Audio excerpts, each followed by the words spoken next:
Hello. Hello. Very serious, Murph. I saw it already. They're like, is Murph going to be super serious? I am super serial. Hey everybody, happy Thursday. Welcome back to another Microsoft Flight Simulator stream. The Gikna night of flying the airliners. What? But we're in Spain. Espanol. For the Iberian update. And tonight we're taking this Iberia Airlines flight, 235. Starting off here in the lovely Barcelona. It's not Barcelona, it's Barcelona, right? Stick your tongue between your teeth, but just don't bite down in case something terrible happens. Barcelona. And from here, we're going to ramble over to Lisbon. Ooh, hang on, we have a plan, look. There's a plan. And we have a full flight plan, and I'm going to go through all of that with you here now in a little moment. And let's hopefully it all kind of works out. You know what I mean? So from Barcelona to Lisbon, that's our first stop of the night. And then, friends, we're going to ramble down to Gibbo, Ireland's favourite footballer's airport, Cristiano Ronaldo, down in Madeira. I heard Gibbo wears a Cristiano Ronaldo t-shirt going to bed. I'm only saying that's what I heard. But anyway, hope you're well. Happy World Update Day. And, it's the eve of Friday, man. So I hope you're all keeping very well indeed. Tonight's flight, a little bit different than the usual. Whereby, yes, it is a group flight. You're more than welcome to come fly along. I'm in an airliner, a Gikna, the fantastic FlyByWire A320 Neo. This is the most up-to-date developer mode edition thing of Majig, and we're going to take it for a flight tonight and see how it all holds up. Now, I do have a little bit of custom scenery, but by and large, I think you all will agree that this new world update has been fantastic. Really, really nice. And we do have an amazing view coming out of, Barcelona, right? So I have to work on the bot. The bot's a bit like myself now. It's a bit on the slow side. So we're here on YouTube and over on Facebook. It's something different, lads. Do you know what I mean? So, with that said, we're going to go over to SimBrief because this is where I have loaded my planage, right? So, very simple, lads. What we need to do, we click on New Flight. The airline I've chosen is IBE or Iberia. If you want to know where all the ICAO codes are, there's a great website called 123atc.com, and it shows up every single airline call sign, which is really handy. So that's where we're getting our information from, you see. So with that said, we're going to go in and do a bit of planning here, right? So the flight number 235 aircraft is an Airbus A320. We are departing from Barcelona and we're rambling over to Lisbon. We have an alternate loaded in, Lima Echo Bravo Zulu. Cruise altitude for today is going to be flight level 370, 37,000 feet, right? Do you know what I mean? Now, we also have our routing. It's routing. We have our routing, right? We're going to be taking the Senai 1 Tango departure out of Barcelona, which is runway 06 left. From there, we should be using a number of airways and also waypoints until we go to the Exxon 8 Alpha approach down into Lisbon, which is going to be on runway 02, right? And this is the first leg. So we do have a full operational flight plan. What you need to do here, when you go to new flight, right, you add in a new flight and you put in all your details and you can populate it. Then once you're happy with everything and it comes up with a little map like this, you go ahead and you click generate flight plan. However, if you don't have access to the FlyByWire A320, you can still use the Asobo A320 if you're on the Xbox, and you can just manually type in all these bits and bobs. Or if you're on the PC, you can actually download the flight plan. It'll save it as a flight, just like all our own flight plans that we have on our website, and you can load it in and everything is all tickety-boo. It's all grand and it kind of, it works. Do you know what I mean? So that's what we're going to be doing this evening, right? Now, I do have more appropriate music. But we'll play a bit of Diddly Idle as I ramble in here to the chat to say hello to everyone. I could be miles behind, so we'll have to see what happens. Alvaro is in the house. Welcome in. Muse Fan is here. Good to see you. My guy Kevin Riley in the house. Spitfire REF 100 is here. Good to see you. Shuffle Shoes shuffles in. Hey, John. Happy Thursday. Gibbo Ireland has rambled in. The man wearing a Ronaldo. Buzz Mac 007 is here. Good to see you. Phil Boardman in the house. Jeppesen 2001. The man, the myth, the legend. He's here in the chat. And I have to check out Casement Jeppesen. I haven't done it yet, but I will. Bell Bro is in the house along with Viper Strike. Good to see you, my guys. Jan Race is here, as is Renoi Snake. Welcome in, welcome in. Phil Boardman says hello to Jeppesen. Thanks for the new updates. Agreed, absolutely. Peter Carney is here. A very serious hello to all, he says. Kieran Martin 6 knots. Good to see you, my guy. Hope all is well. Greg Gore is in the house. John Mathers is here along with See You Later. Good to see you. Mr. Z123, welcome aboard to you. So as I said, we're on YouTube and Facebook, something different, completely out of our comfort zone. And of course, we're using airliners. Who would have thought? So you can then generate a flight plan. You can print an operational or official flight plan, and it'll give you something like this. So we can see our routing or our routing. So I'll leave this on the screen if you guys would like to grab it. It's actually very straightforward. So we're going to be departing Barcelona on the 06 left runway. We'll be taking the Senia 1 Tango departure, then to Senia. Uniform Zulu 5 9er 6. Then it's over to Nexus. Then it's Uniform November 9er 75. Then it's Charlie Charlie Sierra. Direct Exona or Izona. EXONA. And then we're going to be taking the Izona 8 Alpha arrival into Lisbon on runway 03. So we'll give it a kind of a, do you know what I mean? We'll give it a shot to see what happens. Maris, good to see you. It's Whack and Mo. Welcome in. Viper says, I'll be doing the new Pyrenees bush trip that came with the World Update. Nice, nice, nice. Way to go, way to go. Scott Foyt is here as well. Scott, how are you? How was the weather, man? I hope you're all keeping very well. And as I said, we're on the ground here. I'm actually on the live servers in Microsoft. We're on North Europe, if you guys would like to join in. If airliners, of course, are not your thing, that's quite okay too. Pick something a little bit fast. So who do we have here in the gates beside us? I see a Bradley. I see Tarnish in a very fancy Shamrock livery. Bell Bro is over there. Oh, look at this guy. Safe Cartoon in the big Lufthansa 747. Looks very nice. Kozaki Flyers there in the distance. I see a Noel K. I also see You Later. So, great to see everyone. So I'm using live weather, but the time of day, I've dialed it back a bit just to give us that oomph. Current time 06:57 a.m. Right? Weatherful is wonderful today. Texas weather, don't like it. Just wait a minute. I see. Right, so because we're on the North Europe server, well, there could be an absolute heap of people here altogether, right? So current status of my aircraft is this. I've activated the ground power because I've used my little tablet over here and I connected the gate. Usually most airports would have ground power established from the jetway. Most of them, a lot of the newer ones. Some of the other ones, if it's just a walkway, you'd bring over the ground power unit. Some of them are attached to vehicles. Some of them just leave them on trailers that sit on the ramp. A lot of them in Dublin do that. Sinan is here. Good to see you, my guy. Mike is in the house. Welcome in. No CRJ. No, I didn't go with the CRJ. I'm not... I'm really bad in that. I tried to fly it the other night, and when I was putting in the flight plan, I kept having CTDs. So I was like, right, that's the end of that. Put it back into the closet. Matt Burgess is here. Good to see you. How are you? Good to see you, man. Good to see you.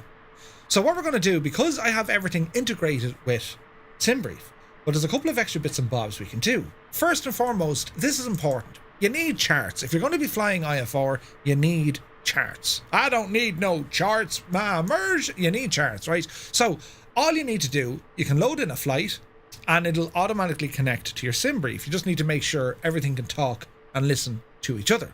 It's grand so far, right? So we're looking at this flight for tonight, and this is the full flight plan that I've just called out to you. Even though there's a few extra bits and bobs, we don't need to worry about that, all right? It's too complex. No, it's broken. More like I broke it because I'm not complex enough to use it. But yes, hey, Mal Walters here. Good to see you, Mal. Welcome in. So this is our flight plan according to Navigraph. And a couple of things we need to check out. So yes, we will be going from runway 06. What I need to do, let's look at open the chart for the airport, okay? And I want to get the airport layout, right? Let's see here now, taxiing. Right, so I forgot what stand I'm on. Will I appear on this? Hang on. Usually you appear on one of these. Parking stands? Any minute now. Well, they have a docking system here in Barcelona as well. We're somewhere down here. As far as I know, we're on 224. Okay? And on 224, we're going to be departing from runway 06 left. So if we look at the chart, we can see runway 06 left is actually going to be behind us, because we're right down here, right? We're on terminal T1, and we're just located around here. So our taxi clearance is probably going to bring us across the way here. We're going to go down kind of Lima 13, and then we're going to cut across over kind of this way. Now we can probably get on here actually at Yankee as well. So we'll have a look at that just when we, power everything up and we have a look at it. There we are there. There's the one I was after, right? So you can see where we're located. That's coming up because everything, as I said, is talking to each other. And we'll probably gain entry or access to the runway 06 left over Cal, right? So that's important. Kevin says it's 07 left. Well, according to Navigraph and also ForeFlight, it's 06. So I'm going to, you know what I'm saying? But there could be that magnetic shift that happens every couple of years. So that's the first bit. Second bit is our departure. We need to see this thing, right?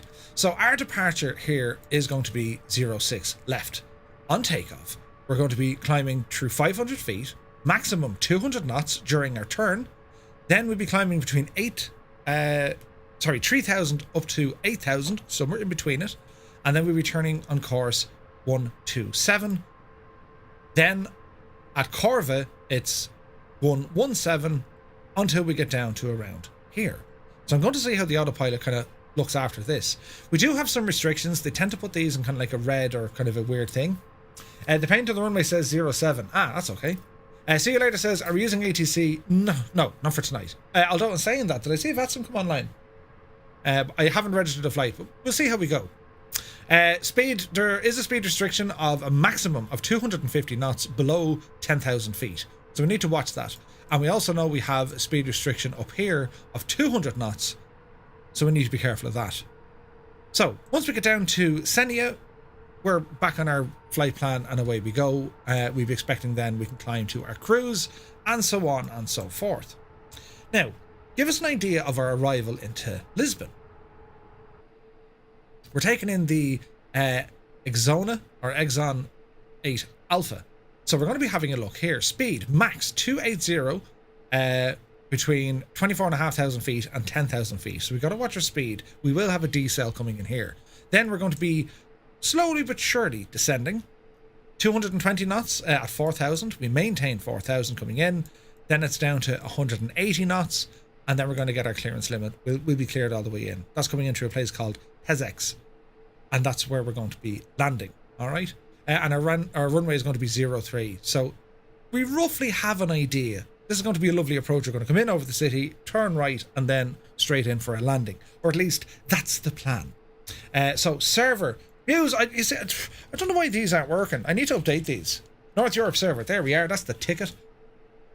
You put the command in, then I have to type it, and then the bot says it.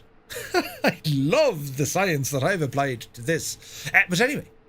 So this should be all tickety-boo, grand and rosy, but sure, look, we're going to find out now in a moment, right?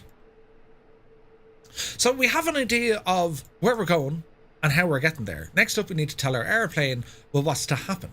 So we're going to go into our tablet here, our little EFB, and I want to grab the data from SimBrief. So I'm going to click the little button on the bottom from SimBrief. This should populate Barcelona to Lisbon, which it has. Our flight number is IBE or Iberia 235. That's giving us the aircraft registration, the type of aircraft that we're in, which is an A320. Great to see we definitely have some serious Murph. A very good evening to you. This is Shamrock Romeo Mike. You can't be doing that, lads. The bot is a bit slow. Yeah, I need to do something with the bot. Anyway, we can get some weather information here. 8 knot wind, 9 degrees. 13 degrees, 9 degrees dew point. And then we have a 3 knot wind with 12 degrees over in Lisbon. should be grand. So we need to have a look at our overview, make sure everything is okay here. This is giving us some schematics of the aircraft, what we can and what we can't do. We're then going to have a look at our official flight plan. And on this, we're looking for block fuel. That's important. We need to know this figure, block fuel, 8024. The rule with block fuel, that kind of rhymed, rounded upwards. So 8024, I just whacked my microphone. 8024, we're going to go for 8100. We now go onto the fuel page and we're going to type in here 8100, press enter and go ahead and hit load. That was fairly quick because we had it on instant refueling. You can set this to fast or to real. Like, it can take 20 minutes for the fuel to start loading. Pretty mad, right? Next up, we have a look at our ground equipment. We'll go through our loading here now in a moment. We can bring up our charts on the flight pad if we want. I'm not going to bother. We do have VATSIM. So we have ATIS, approach, and Unicom. So there is an approach here for Barcelona. Every now and again, the OWL gadget breaks, but will we try a bit of VATSIM to at least get the... will we try and get the ATIS, right? Hopefully I don't break this now, lads. If I break it and go, who's not here? I'll blame someone, right? Right, so that appears to be up and running. We're connected. And I'm going to go ahead and connect. We are, what do we say we are? IEB, isn't it? IEB 235 connect. Okay, so let's see if we can connect to the ATIS. Alpha. This is Barcelona L. Prat ATIS Information Alpha. At time 2000 Zulu, expect ILS approach, runway and use. Transition level 070, wind 060 degrees 9 knots, visibility more than 10 kilometers. View at 4,300 feet, temperature 13, 2.9 QNH 1025. Nose IGVs was Barcelona L. Prat Information Alpha. Okay, so we have Information Alpha, right? This is Barcelona L. Prat ATIS Information. Okay, so we're jumping onto Unicom here for a minute. So essentially what we're at getting the transitional altitude for the airport. This changes per airport. I think stateside isn't like you have a designated transition altitude of, I think, 18,000 feet. But it could depend on the airport. They'll usually publish that from your ATIS, or ATC will tell you, or it could be referenced on the chart as well, or both or all, right? Bit confusing. But anyway, what we're going to do now, we're going to spend a bit of time and we're going to get this aircraft up and running, right? And a couple of things that we like to do here. What is the coverage here of the gadget? Here's Volanta. I'm a huge fan of this. And again, you can load your information in on Volanta as well. Super handy stuff. So what we can do here, we can say, right, okay, we are departing from Barcelona. We have ATC coverage and we also have approach over in Lisbon. That's kind of handy. But we've no one in the middle. Right, so we could set up a bit of a thing and then see what happens. There's mad weather on the way, lads. So we're going to be flying over some interesting weather. A lot of sandstorms in Spain at the moment. And the weather isn't being great at all. So that's kind of interesting. So we'll worry about all this now in a while. I want to get the aircraft up and running. And I have another program that we can add in as well, PAX. Now I know Gibbo has been using this. He's been messing with it, you know, trialing it and everything else. And so far, I think all is working well, right? Now, where did my menu go? Come back here, you devil. Right, so we're going to connect this. We're going to say start a flight, and we're going to go, PAX has found a Simbri flight plan. Yes. We'll just go next. So that's our departure, our arrival, our flight, our aircraft, passenger count, time until takeoff. Let's say 28 minutes. Sure. Cruise altitude 37,000. Let's say the aircraft has Wi-Fi. We'll use, we can use boarding music, I suppose, but I have other music here. We have snacks and drink services, in-flight entertainment, and we'll use the default safety brief. Go ahead, click on next. And we should now have sounds here.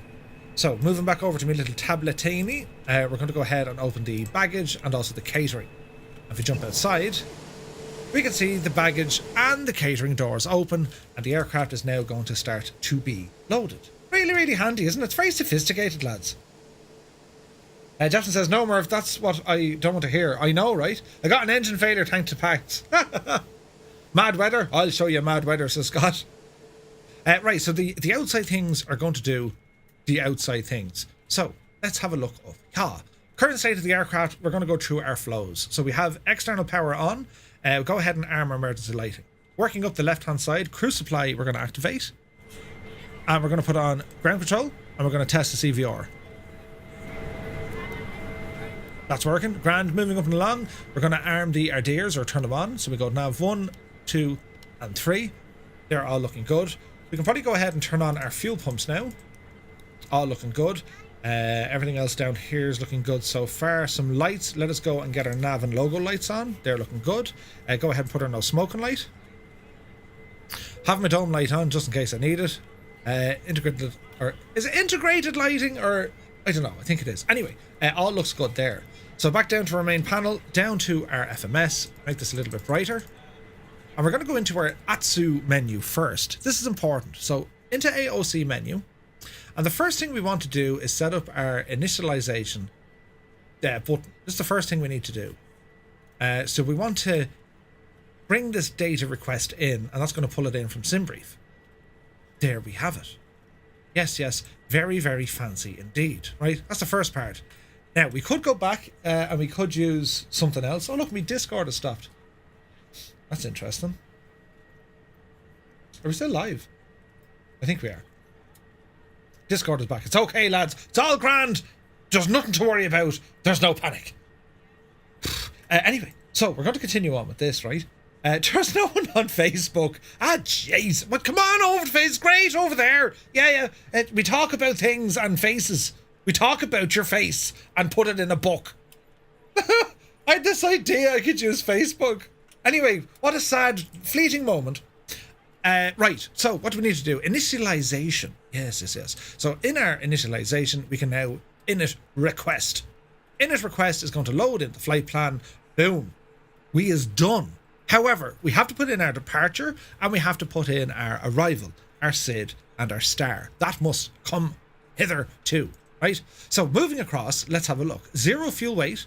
If we click on it, it'll automatically populate. That's really handy. I didn't need a calculator or nothing. Block fuel is going to be 8.1 as per our thingy-me-yoki bob over there. So 8.1 goes in. All that's grand for the moment. All this is grand at the moment. We're now going to go to the performance page, and flaps are going to be set to 2. And if we're going to flex to temperature, it's reading, that doesn't seem right. 20 degrees? Really? Okay, the sim thinks it's 20 degrees. That does not make sense, lads. But if that's the case, we'll just flex. What did we say it was? 16 degrees. So we'll flex to say 40 degrees, right? Now, you wouldn't use flex. Flex is like a torque reduction, right? You wouldn't use it if the ground was wet, you know, ice, snow, any of that. You want full power if and when you need it. So that's what we use there. Next up, we're going to put in our V references. Hello, ladies and gentlemen. I would love to welcome you aboard our flight. When you find your seat, please be sure to place your larger carry-on items. So she's having a chat with the peoples, the pretend peoples we have hopping onto the airplane. And if we want to get a status check on packs to see what they're doing, click on the little button. See you later has 13. Yeah, it's a bit weird, isn't it? So we're currently boarding. People are hopping into the plane. Hello, welcome aboard. Good to see you. I mean, oh, hang on, we're Spanish. I can't do a Spanish accent. Okay? Mr. Faulty. That fella, I can't, that's it. Quiet, silly person. But we be welcome them on. Hello, Bigarda Biconcha, and sure, aren't you very welcome. I thought this was a Spanish flight. It is.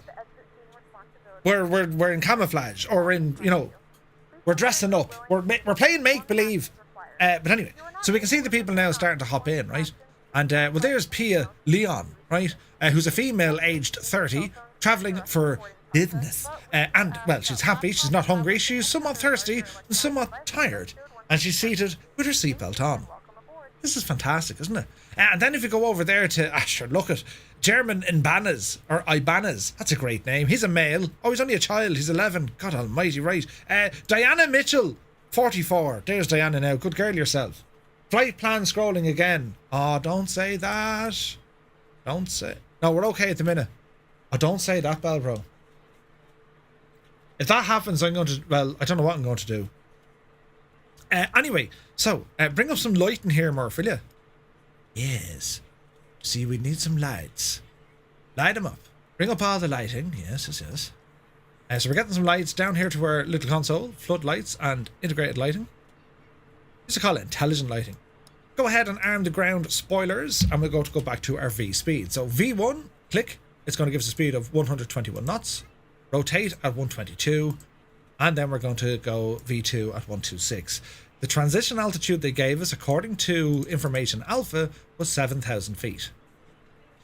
Flaps 2, all that looks good. Next phase, everything there looks good to me. Now we're going to have a look at our flight plan. Here we need to put in our departure, okay? So if we click on the airport, our departing airport, go ahead, click on that, and it'll ask us what you want to do. We want to put in a departure.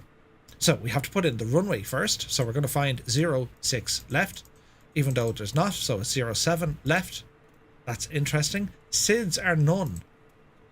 Wait now.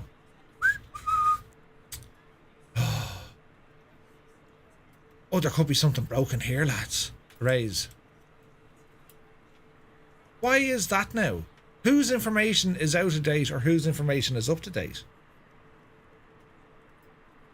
I would say the Sims information, the simulator is out of date. Okay, it's not a big to-do, is it? Who knows? We'll put in 07 left. We're going to enter that, right? Now, where is this going to bring us? Hey, Nighthawk, friend. Right, we need to have a look here. So we're going to go to plan. We're going to bring out the range. Right, it's only going to show us where our disco is. So that's okay. So if we hit the right Alt button, we're going to bring up this dude up here. And then I'm going to go back down to me situation. So, Jesus. We need to go to, it's BLO11. I don't think I'm going to get that, though. This is going to be interesting. We'll get rid of this disco.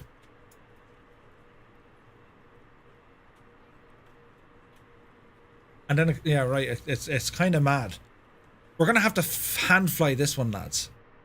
Because the sim AirArc data is not the same as Navigraph or ForeFlight or anything else that kind of keeps themselves up to date. Way to go, Microsoft and Asobo. Yous are out of date. Or maybe you're not. I don't know. Anyway, we're going to scroll through this just to make sure everything else looks, well, Ariande. Grande. Do you know? So moving along. Jeez, that was loud. Moving along. There we go. Actually, what would happen here if I was flying this in VATSIM? How? They recently changed. Yeah. Newsfan says, I'm guessing there are no SID procedures at ATC would probably give you vectors. In a case like this, you could request vectors, right? Because you're still going to be going technically over to Xenia.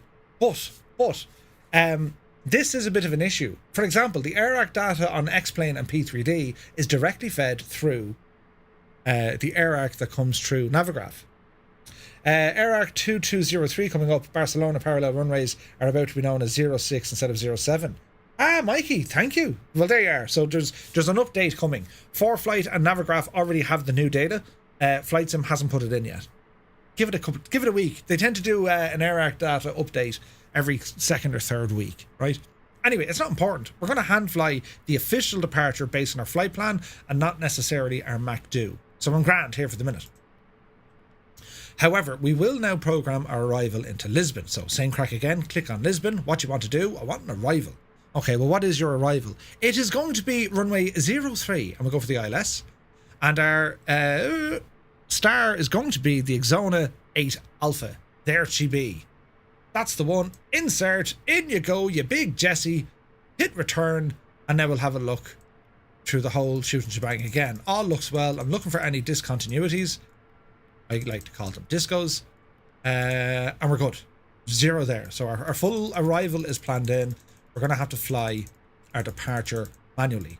Thankfully, that is going to be relatively straightforward. In this case, if you did want to stick with ATC, we would jump on to VATSIM and look for vectors. I'm happy enough now that our MAC-DO is fully programmed. We're going to go over now to our APU. And I want to start the APU because I want to have our own power. So to do this, we shall select the APU master switch, go ahead and click on our beacon light and hit the start button. Back of the aircraft, we should now hear the APU rev up.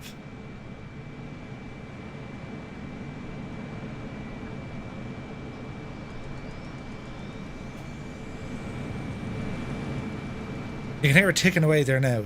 The auxiliary power unit, which is essentially another small little engine to power the engines. That's what an APU is, right?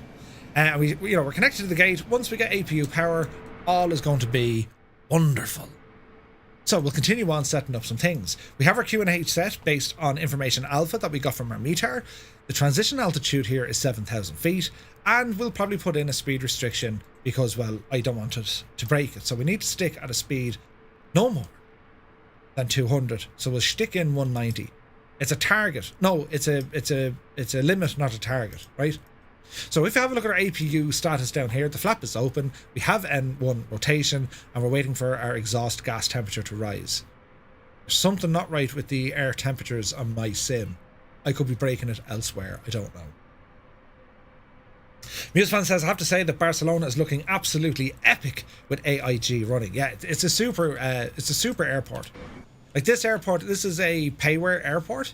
But lads, it's stunning. Barcelona Airport is one of the finest in the land. You know what I mean? Hey, Alaska 559's became a member. Many thanks, Alaska. Great to see you. What do you call this?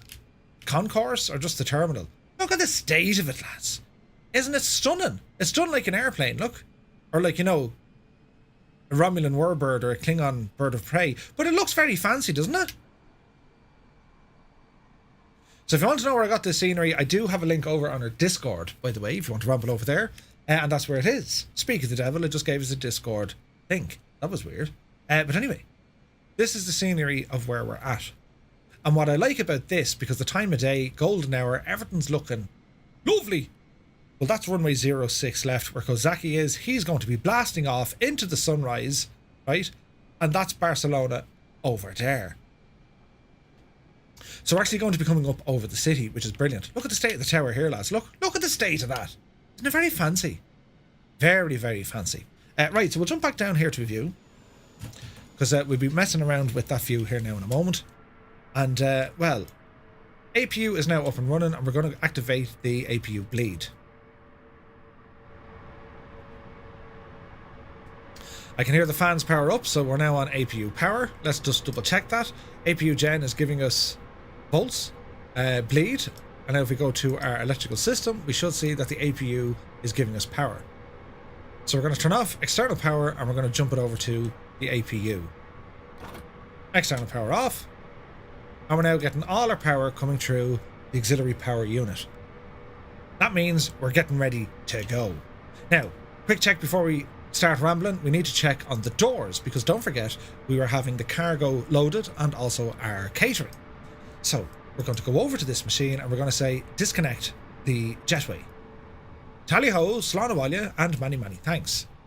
So we're now fully powered on our own systems. Doors are going to be closed, jetway is away, and everything's going to be looking. Good morning, ladies and gentlemen, and welcome aboard flight 235 with service to Lisbon. Our flight time will be roughly 1 hour and 35 minutes. Now that the cabin door is closed, please make sure that all devices are in airplane mode and your large devices are now... So she's going to have a now ramble talking about what needs to be done. I just want to have a quick look here. So status, doors are now closed. Bleeds. We can see the APU bleeds are running. There is ram air there if we need it. What else? Hydraulic systems. Pumps are on, but we'll worry about that once the aircraft starts up. We also have our fuel system initialized. That's good. Flight controls will go into this once we start the engines. And we need to call for a push and start and all that sort of jazz. All right. So we're going to jump off VATSIM because I can't fly a departure. But we might jump on back. We might jump back on in a little while. Right. So quick couple of things here before we get going. So wing lights can come on. Go ahead and fasten the seatbelts. Yes.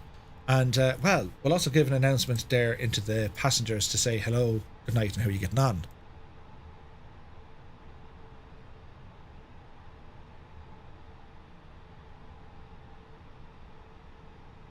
Oh, look, I didn't get it. Ladies and gentlemen, from the cockpit, this is your first officer speaking. Welcome on board our flight. We'll be departing soon, and we're aiming for a smooth flight. Hey, Abba 92. Thanks for flying, and we'll keep you informed of any changes as they happen.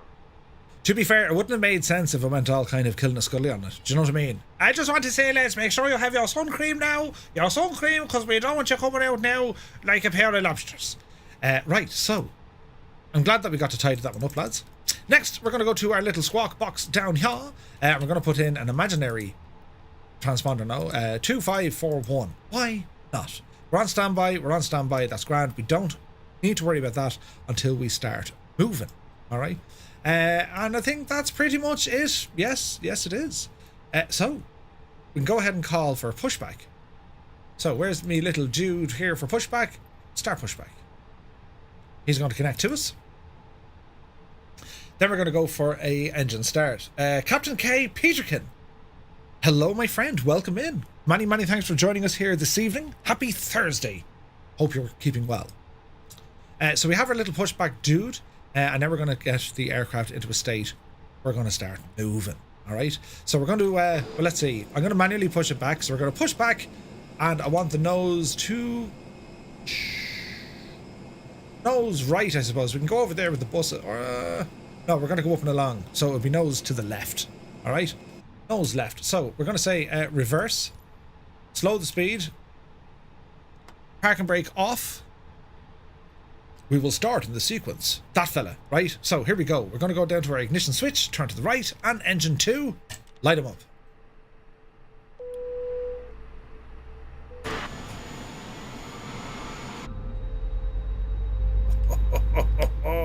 The sounds, lads. Charles Johnson is here. Welcome in, dude. Welcome in. Guys, thanks so much for joining me. Hope you're all keeping well.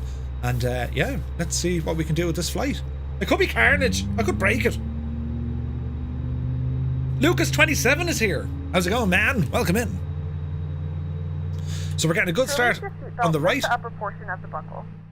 That's Teresa now. She's looking after the lads in the back. She's going to be chatting to them. Seatbelt fastened in case of unexpected turbulence. Please take a few moments to now locate one of the several emergency exits on this aircraft. In some cases, your nearest exit may be behind you. In case of an emergency, that sounds like a Carenado. It's a Carenado plane. But the Carenado planes don't make weird noises, Murph. Okay. Yeah, big Egypt. Hey, Mechanical Madness is here. Evening, Governor. Good to see you, Mechanical. Happy, what day is the week? Hang on my microphone. Now, sorry. Happy Thursday, man. We're doing some airliner stuff. And, this is the new release of the developer, A32NX. They have new sounds got into this.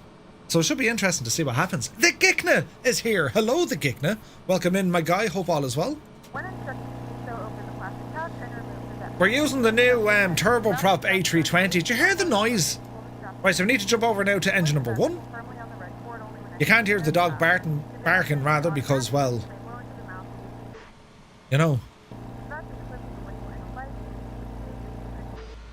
It's grand. We'll go here and we'll listen to the sound starting.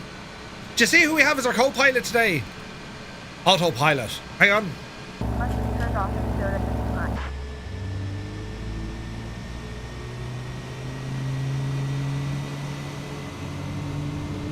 We're in safe hands, lads.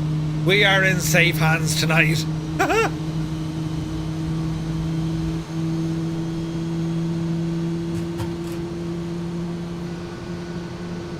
Jesus, I need to straighten things up. Look at the state of it. It was for this very reason Murphy never could become a taxi driver, dude.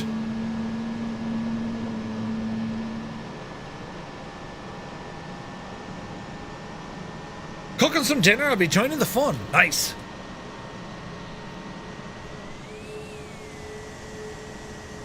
I'm fairly confident we'll make that turn now. What do you reckon, lads?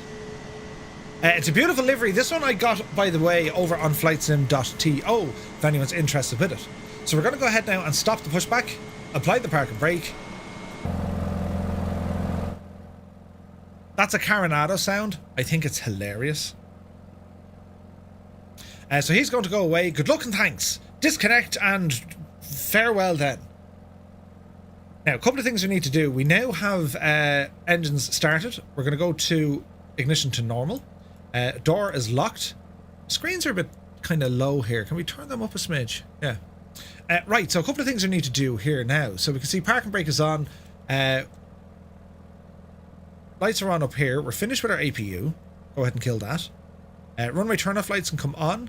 we can extend the landing lights. We won't be turning them on just yet. They work off a system. They drop down out of the wing and then you turn on the lights. So it's always handy to have them extracted and ready to go rather than, oh, I need to do the thing. No. A real airline pilot once said that. He didn't say it to me though. Obvious reasons. So let me see. Right, back down to this gadget down here. There's the sound fixed. Your man flew away. It was grand. Now at this stage we want to do a controls check. This is where we make sure that our controls are free and working. Okay. Now usually you can do this in two ways. You can check externally on the aircraft, or on this very fancy A320 we can actually look at this flight control display. So we'll go ailerons left, full. Ailerons right, full. Elevator forward. Elevator back. Full right rudder. And full left rudder. Nice. We can also check on our speed brakes.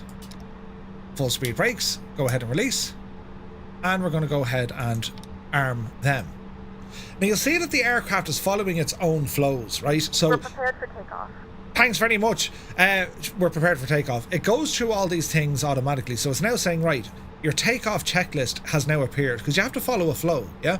So it's asking us, auto brake needs to be set to maximum. It's checked. Signs need to come on. Signs are now on. Spoilers are armed. Flaps set to takeoff. We've selected flaps 2. 2 clicks down. They're moving, so we can see slats and flaps. The slats are on the front, the flaps are on the back. The leading edge or the trailing edge of your wing, right? There's a black box 82. I wonder if that's a developer. Give us a look at that Trilander. Look at the nose in it. Anyway, so we can now, it's now telling us takeoff configuration test. If you find that you're taking off in these planes and like there's all alarms and takeoff and nibbit, you know, beep, beep, beep, beep, it's because you haven't done this correctly. So if you follow it, takeoff configuration, all looking good. Now we are getting a little bit of a warning. It's saying that your weather system is turned off. That's okay because we're still very close to the stands, the terminals, right? So you want to be careful that, you know, people's parts don't start glowing because we turned on a big powerful radar. Do you know what I mean? But yes, Vruden the Great, welcome in. I was flying with Willie Canuck and now I have to go. I stopped by to leave a like. Vruden the Great, thank you very much. And I hope you had a great flight with Willie. He says he's still flying. You can go tell him. I have to go to Home Depot before my wife divorces me. Vruden the Great, get down to Home Depot immediately. And if you're late, just tell your wife Willie Canuck kept you. You were just about to go, but you had to stay with Willie. Now, right, where are we at? We'll turn on the weather system here now in a moment. Taxi lights are going to come to on. Taxi lights are on. And, well, the rest, I think, is going to be tickety-boo. Now, let us go to our SDS page. All is looking well. Engines are where they need to be. We're good to go. So, park and brake coming off. I'm going to add in a little bit of momentum. And we're going to start taxiing. Nice and easy. I tried blaming Willie. She didn't buy it.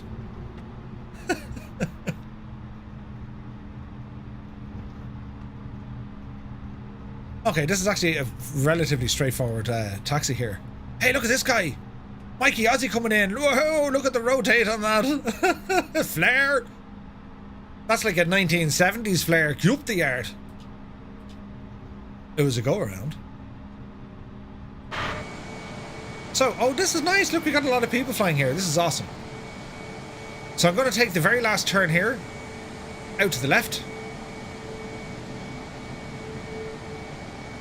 I'm going to let the stream play just to annoy her. Always works. Hey, Blue Yonder's here as well. Airwolf is in the chopper. He's the chopper cam, taking a look at everything from the bird's eye view. Right, so we'll be turning right here on Yankee 5. And again, I'm going to fly this departure based on my chart, right? So if we bring up a chart, our departure is going to look a little bit something like this. So we depart, we'd be going this direction to the east, turn right, then turn right, then turn right. Right, right, and right again. That's what we're going to do, lads. There is no fear here. It'll be grand. Now, as we're approaching, we need to turn on our transponders, TARA, and we can also turn on our weather radar system. and we'll go on system 2.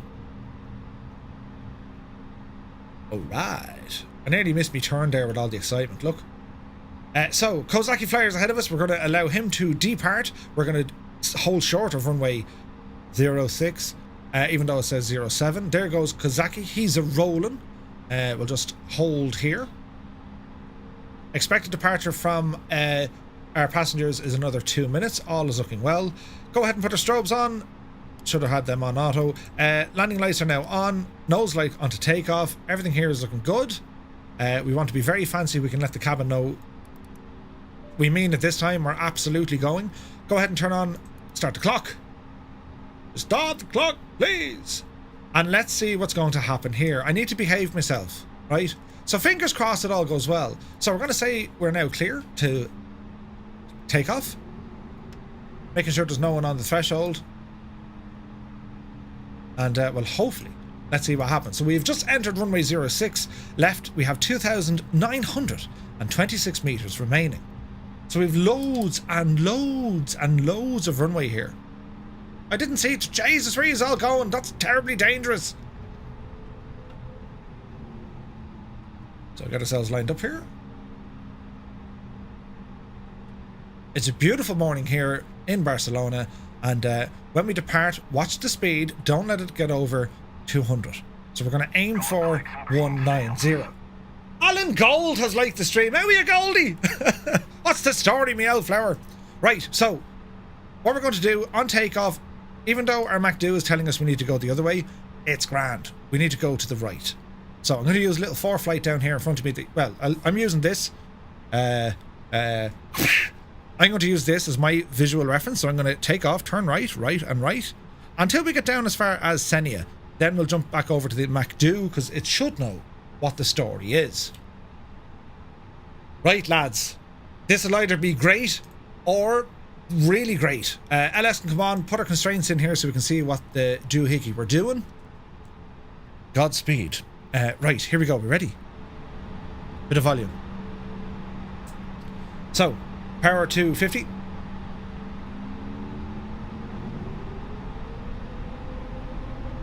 Engines are stabilized. Oh, there's a bonanza in front of us. And let us go to flex. Here we are. Takeoff power set. Up the yard.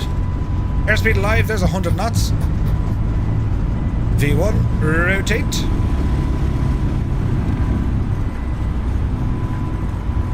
Positive rate of climb and indicated. Gear up.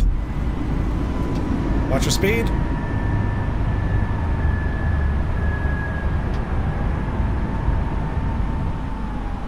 So far so good. Nice and easy as we depart here.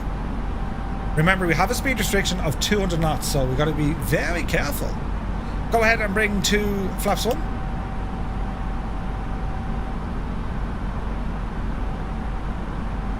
There is the city of Barcelona on our left hand side. Did they ever finish that church? Did they? Go ahead and maintain this heading for the moment. Don't forget our transition altitude is 7,000 feet. Look at the state of that. Oh, yes. Very, very, very fancy, isn't it?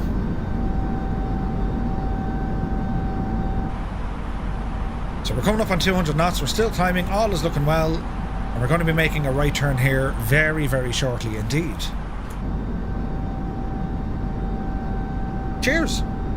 That's what should happen when they take off in real life. Nah, we're just having a drink. Hey, cheers! We made it! We're airborne! Ah! Mayday NL, that's a great name. There's a fella called Ice Moron. That's brilliant. Right, start our turn. To the right. Yes, yes. Now, we did have a speed restriction. We had to keep it between 3,000 and 8,000 feet. JB Trip Reports, welcome in, my guy. Good to see you. So we're starting a right turn here now. We can now continue to climb. Continue to climb. As we're doing our thing. Until we get down to our next little waypoint. Hey, Mr. Chippy! They did have a target to finish it by 2026. But that's been abandoned because of the thing we don't mention. Oh, the thing, yeah, well said. Mr. Chippy, good to see you, man. Right, so we're going to keep our little speed restriction in place for the moment because we'll have to hand fly this. JB Trip Report says, sorry, I haven't been here for a while. It's quite okay. That's quite okay. It's all about chilling out. Do you know what I mean? And we go exploring places. Now, what is happening? Senia is where I want to be going, right? There's nothing shouting at me. We didn't break anything, so we're looking good so far. Passing altitude, 6,000 feet. Our transition altitude here is 7. Once we get to 7, we go onto standard barometric pressure, and then we're going to climb up as high as 11,000 feet. Once we do that, we're going to increase our speed.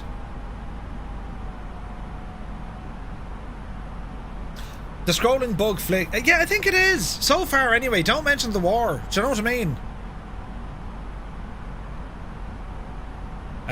Which way do we need to go? We need to go left a bit. That's the ticket, Murph. So at the moment, everything's kind of nice and calm, and I didn't break it. This is an achievement. So what I'm going to do, right, if anyone is currently flying along with us now, be you on the Xbox, press 1. Be you on the PC, press 2. And if you're just here for the crack, well, you guys press... Oh no, hang on, I need to do something before we go up to 11,000. Right, Julia, we're all singing the same song now. If you're just here for the crack, will you lot press number 3?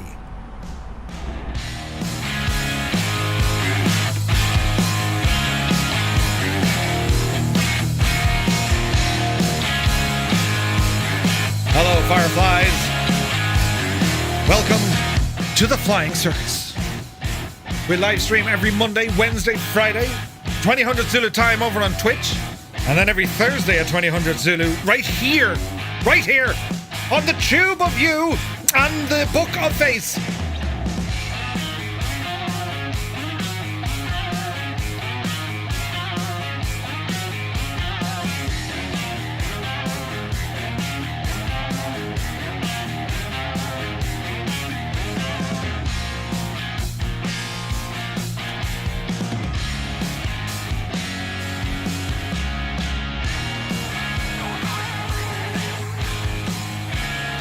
John F. Murphy has liked the stream.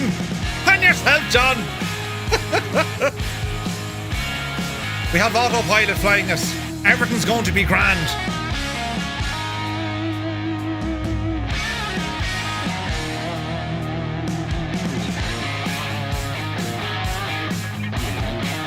Here for the crackage. Okay. Situation. We need to go on to standard.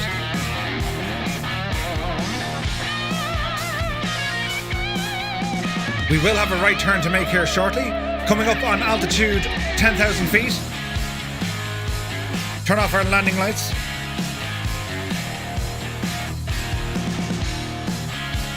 All right.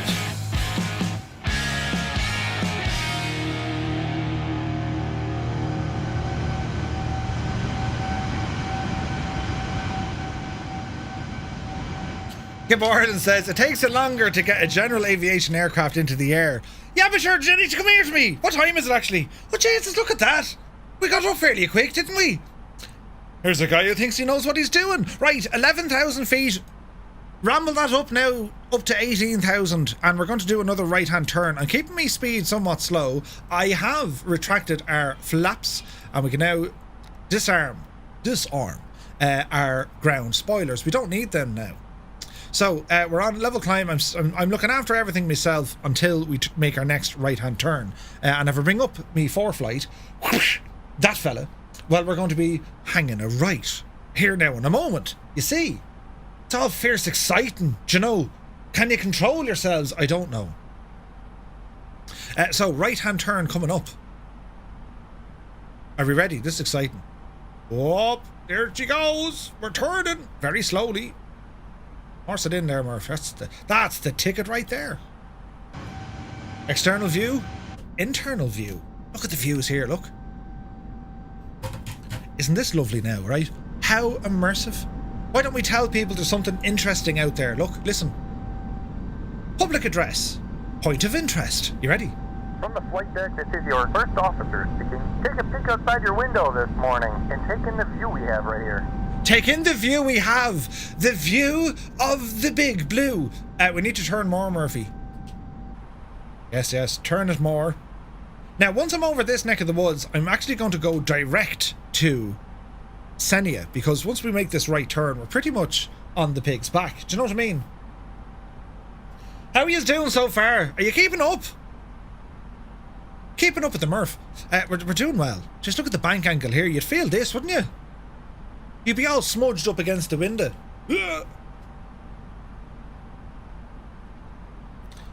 Right, let's see now. Let's see here.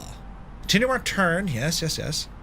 Now, we're going to go in here, and we're going to go to direct mode. So we're going to hit DIR. I want to click Senia. I'm going to hit direct. So we should now be going direct to. Yes, we are. And the autopilot is going to take over. So speed now goes into unmanaged. Altitude goes to managed. What do we say? 37,000 feet? Ramble you up there. We need to put it into climb profile.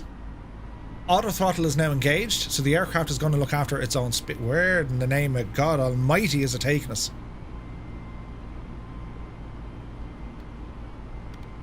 Direct to Senia. Why are we doing a mad kind of a thing? It's almost like we've hit a holding point. How's Gabe getting on? Oh yeah, where is Gabe? Why are we turning left here?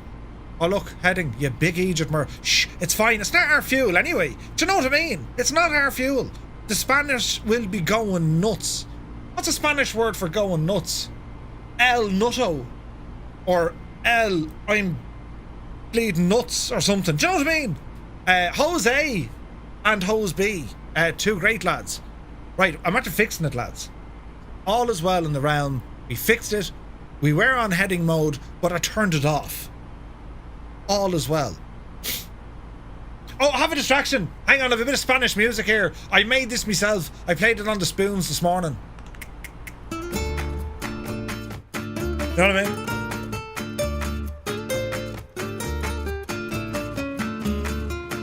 Look at the state of this. You're going loco, friend. What is this, man?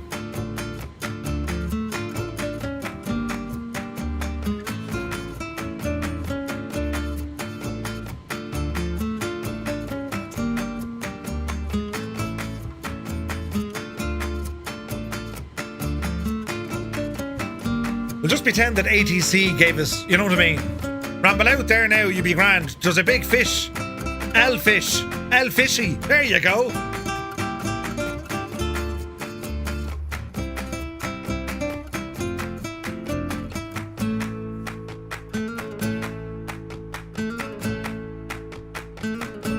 Right, she's coming together now.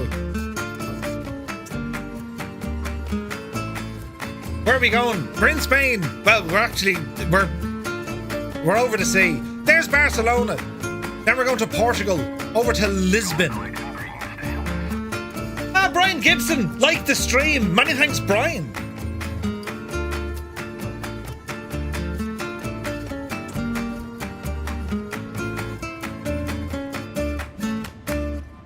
Did you like that song? Next one I learned on the tin whistle. I nearly choked. I played this in the tin whistle, lads.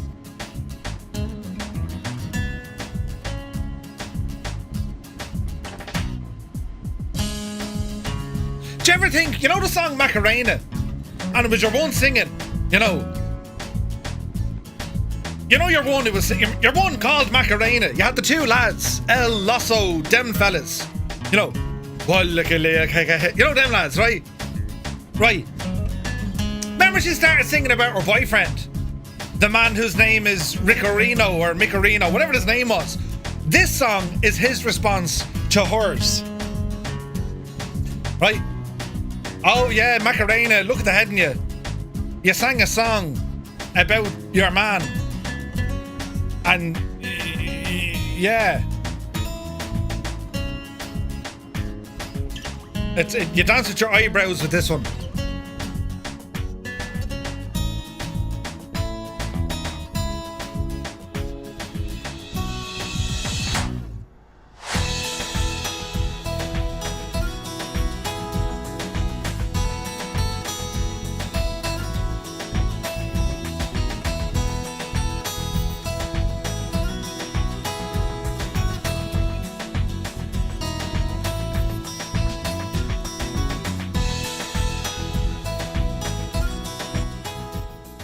So Patrick Cody wanted to know, how do you know what flaps to use for takeoff? It might depend on the airline, right? So depending on the airline, they'll actually dictate what flaps they want. Usually your takeoff weight, how much fuel you have on board, how many people are on board, the weather, and the length of the runway. That'll tell you what settings the aircraft needs in terms of thrust power and flaps. So usually that's where it is. For the likes of the Airbus, flaps 1 or flaps 2 in dry condition with a decent long runway, you're going to be roughly sound. It's a generalised, be grand, do you know? I played this one here now on the I played this one here in the bagpipe.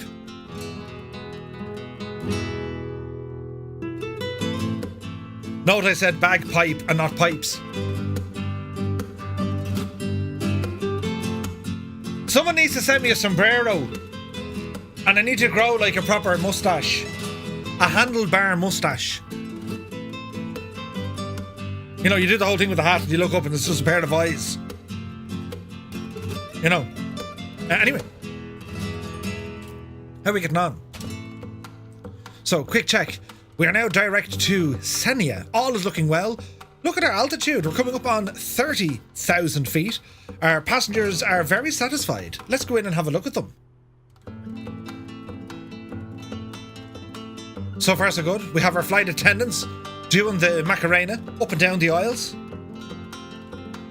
Wasn't that the Macarena? Hey, it was, wasn't it? Diana Mitchell, a 44-year-old female on a leisurely flight. She's happy, not thirsty or hungry. She's somewhat tired. She's seated with her seatbelt off. Yeah, rebel ya. I did it direct to Senia and it worked fine. Yeah, I may have broke mine, Musan. It's grand, right? Totally fine. Totally fine. Right, so we're doing something right. Passing flight level 310 and we're heading all the way up to 370. That's 37,000 feet. You know what that is? Do you know what that is, lads? 37,000 feet. That's...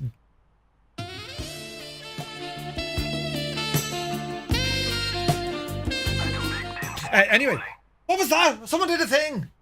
Wayne Butler has become a member. Wayne Butler, thank you very, very much indeed, my guy. Welcome in. Welcome in. I never asked, how's the... I won't say the quality of the stream because we know where that's at, but how's the audio and visuals?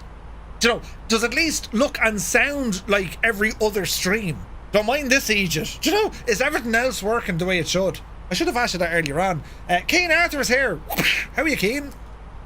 Welcome in, my guy. Oh, look, we have contrails. Now, contrails, ladies and gentlemen, are this vapour thingy from the exhausts coming out of the engines because they are so hot and the air up here is so cold. And they're known as contrails. And they usually only appear above, depending on the pressure, about 22,000 feet and above. So when you're at home in your garden looking up going, ah, look, there's an aeroplane, it means that he's 20-odd thousand feet above you. That's mad, isn't it? And then you see them crisscrossing and do you remember Criss-Cross? Remember, weren't they like a rap band? Criss-Cross. Chris was cross. He was upset. Gibbo says 5x5. Excellent. Buzz Max says sound and video is good. Thank you, lads. Looks and sounds good to me. Good, great, grand, fantastic. Brilliant. No one said the stream is fine, Murph, but you're amazing. That's what I heard. No, I didn't. That's what I read. I read that once. Just there. I didn't put the message up there. I didn't want you all getting jealous. Anyway. So we have contrails. Now there's a few things Microsoft and Asobo want to add into the simulator. One of them is going to be wake turbulence. Wake turbulence, because it's currently not in the sim, there's no consequence to flying close to other aircraft, and there's no consequence taking off or landing within close proximity to other aircraft. As soon as they start bringing that out, that will be an absolute game changer, right? So what is wake turbulence? Essentially, when you're flying through the air, all the air is getting thrown up and absolutely gone mad. It's turbulent times. If you're doing formation flights, you'll see this on DCS. They do it very, very well. If you're in formation flight and you tend to get into someone else's jet stream or slipstream, well, you start kind of... It's like going over rumble strips because, well, the air is so turbulent. It's all getting thrown around and messed up. When it comes to takeoff or landing, if you had... the stream is fine, but Murph, you're amazing. And that came from Two-Tone Murphy. Wait, hang on, what? Did someone not give it my name? Hang on. They did! Someone used me. No, you can't do that. That's like me saying things about me when it's not me. My hands are here. I didn't say anything. You see, that's what happens when you have fantastic moderators. They take things literally into their own hands and they can come up with wild statements like Murphy created and invented the question mark. That's what I did. Do you know, that's really dangerous. I need to control that. Oh, Jesus. Could you imagine the trouble I'd get into? Do you know what I mean? Oh, Jesus, it's Wayne Butler. I saw the name. I was like, Wayne Butler. I know the name. Wayne, how are you? Haven't seen you in ages. How's the guitarage going, man? I hope you're keeping well. Oh, that's brilliant, isn't it? Wayne, I haven't seen you in ages, man. I hope you're keeping well. Are you still flight simming these days? Now, let me see. Gibble's like, no, that wasn't me. It's like wakes in a boat, says Jeffrey Bennett. Jeffrey, do you know what's odd and, well, kind of cool as well? How similar flying is to sailing or to, you know, driving a boat. It's the same kind of idea. You have, okay, your swells in waves and on a boat. It's similar because that's your updrafts and downdrafts, thermals, all this kind of jazz. Turbulence, the wake, you have a wake turbulence. It's very same as a boat passing. You see all the wake. It's very rough and it's tumbling and it's everything else. They are very, very similar. In actual fact, your aircraft has to be correctly trimmed, just as a speedboat would have to be accurately trimmed on the plane. You know what I'm trying to say? You know that word? That's the one I'm trying to think of. It's the same idea. You have to get the trim right. Buddy of mine bought a speedboat years ago, and it is awful slow, this thing, just stupid, and it's absolutely horse in the petrol. And then your man told him, no, you have to trim it. And then he trimmed it, and then he crashed it because he went too fast. But yeah, trim. There you are. We're learning all kinds of useless things tonight. It's brilliant. Anyway, now, if you guys are somewhat impressed with the graphical enhancements that we have here in Microsoft Flight Simulator, well, I want to give a big shout out to excellentpc.com for they sponsor the new PC machine that I'm able to run this sim on. And the specs are there, you'll see it. It's do you know what I mean? I reckon we go places with that. But anyway, if you're in Ireland and you're looking for a very, very well built, custom built PC, comes with warranty, and it is so competitively priced, just check out Excellent. That's XCLentPC.com. I'll throw a link in here. You guys be sure to check them out and tell them Murph sent you. And just have a look. Some of their systems are absolutely incredible and they're custom built. You tell them, hey, I want something for a flight simulator. No, I want something for general gaming. I want something for media creation. It's a family business. They've vast years of experience on building these PCs and components, and the customer service is second to none. It is excellent. Mainly, exclusively at the moment in Ireland, but who knows? They'll start branching out. So do be sure to check them out.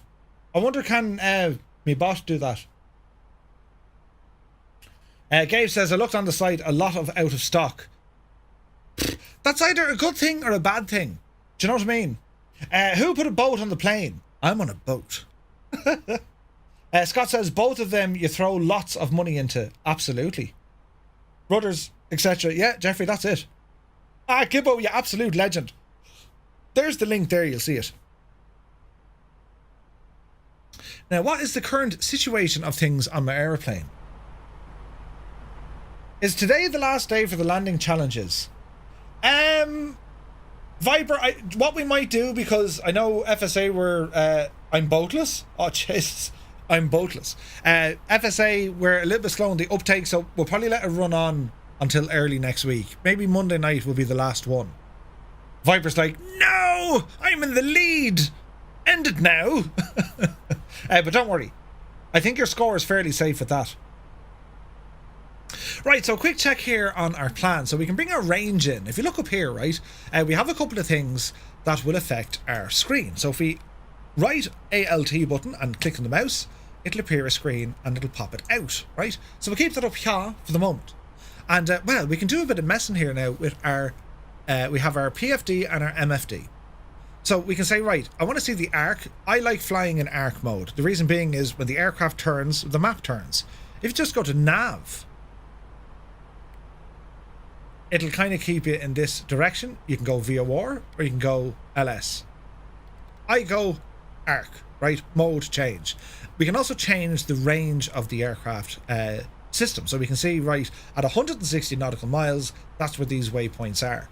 This is super handy because if you want to know your distance, if you like, from an airport, and you're not reading a, you know, an NDB or a DMI or anything, you're not using those instruments to find out, well, what's my distance from or to, just have a quick look at the various rings here because they all indicate a different range. For example, we have 80, 120 and 160. Bring it back in again. You have 40. Therefore, the inner ring here is 20. Do you know what I mean? So we can say we are approximately 40 nautical miles from Nexus. Handy, right? Now, we also have this button here, CSTR. That's constraints, right? So if you're flying on a departure or an approach, if you turn the constraint button on, based on your flight plan, it's going to show you the altitude restriction at each of the waypoints, and it'll actually display it on this screen. Really handy. You also have your waypoints or other waypoints in the area. This is handy if you're talking to ATC and they might have to give you a reroute. There could be a weather incident, there could be another aircraft incident, and suddenly they're on the blower saying divert or, you know, turn right for what's that, Tango. Fly direct Tango. Tango, where's Tango? You can see the waypoint there. You also have your VORs. That's where the VORs are located. The variable omnidirectional range. Essentially, they send out a signal 360 degrees. That signal is detected by your radio. Your radio decodes it as Morse code, and depending on what radial or direction or bearing that the VOR is transmitting on, you can actually get your location to or from that station. Then you have an NDB, a non-something beacon, non-directional beacon, What's the NDB again? Basically, it's not transmitting on radials. It's there, right? I think it's non-directional beacon, which is handy. And then you have an airport. So if you need to divert to an airport, you click on the airport, and that's going to show you the closest airports to your location. And again, you can extend your range, and there's tons of them. Yeah, non-directional beacon. So it's just a beacon. It's like, you know what I mean? It's just bing. It's like a flashing light, where a VOR is kind of like a lighthouse, the sweeping light. It's moving in a full 360 degrees. That's, you know, a flashing light versus a lighthouse. VOR is the lighthouse. NDB is the flashing light. Do you get me? Right, grand. I'm glad we've come up to that solution. Words are great. Non-directional beacon. I knew you knew it, you see. That's why I asked. But anyway, when I'm flying, I tend to fly it with constraint mode, because I want to see have I any issues. Now, also on this screen, if you're looking at it, you have some information up here, which is really handy. GS, that indicates your ground speed, how fast you're actually traveling over the ground. Your airspeed is going to be very, very different. And the reason your airspeed is different, the higher up you go, the more wind and air you have to, well, not the more wind, not the more air, you've less air, but the more wind is going to affect you. It's very windy the higher we go up. So at the moment, bearing 2, 3, 4 degrees, we're getting 18 knots of wind at this altitude, which is actually fairly calm. But that essentially means that the wind is blowing against us at 18 knots. So our airspeed is going to say one thing. If we have a look down here, it says we're doing 252 knots indicated. However, If we look at that over the ground, we're doing 431 over the ground due to our distance. And the air is an awful lot thinner up here. That's why it's more efficient for the engines, we use less fuel, and you have a massive glide profile. All of that comes in there. Your TAS, total airspeed, is 445 knots. Over here, it has a countdown. So from Nexus, we are now 19.1 nautical miles, and you can also put in a number of ETAs or ETEs. Really, really cool stuff. On this display, this doohickey, our primary flight display, well, this is giving you everything that your typical six-pack on an aircraft gives you, right? So you might be saying, what do you mean, Murph? Well, we have our airspeed indicator on the left, we have our altitude on the right, we have a vertical speed indicator on the far right, yeah? And then you have your turn and slip indicator kind of thing here on the bottom. It's giving you your heading. Here is your artificial horizon, or your vertical stabilizer, I suppose, but it's your artificial horizon. The brown or orange indicates the ground, the blue indicates the sky, and the numbers, you have 10 on the bottom, 10 on the top. That's indicating 10 degrees plus, or negative 10 degrees, depending on your climb profile. That's what that is. Up the top, these green little gadgets here is telling you what mode your autopilot is on. So we're on Mach mode. So if we're on Mach mode, we can change how we want to see our speed displayed. So if we're on speed or Mach, usually the higher you get up, you forget about knots, you go into, Mach 0.78. 0.82 is usually where these aircraft are at their absolute pin of their collar in speed. Mach 0.78, that's kind of good normal flying. Usually it's good and normal, right? We can see the mode, altitude is on, cruise, and we're on nav mode, so we're following our autopilot. We can also see here that our baro reference or barometric pressure is set to standard. Don't need to worry about local air pressure or barometric pressure because we're too high up. And I won't bore you with it, but essentially there was an agreement made that once you get to a certain altitude, it has to go onto standard mode. 18,000 feet in the US, and then it's different over in Europe. Then we can see that our autopilot 1 is engaged, we're on our flight director, and we're on auto throttle, meaning the speed and thrust and power settings of the aircraft is being controlled by our autopilot. Really, really handy. Are you bored yet? Is this like way too much? Hey, the Pete, blown away, flying over Seville. FPS is a little bit iffy, but if you can read the lettering on the seats of the Real Betis football stadium, I assume Seville has photogrammetry. Oh, nice. Nice. Oops, sitting here like a prize idiot. Forgot to click the like button. Learning so much from these series. Many thanks, Gabe.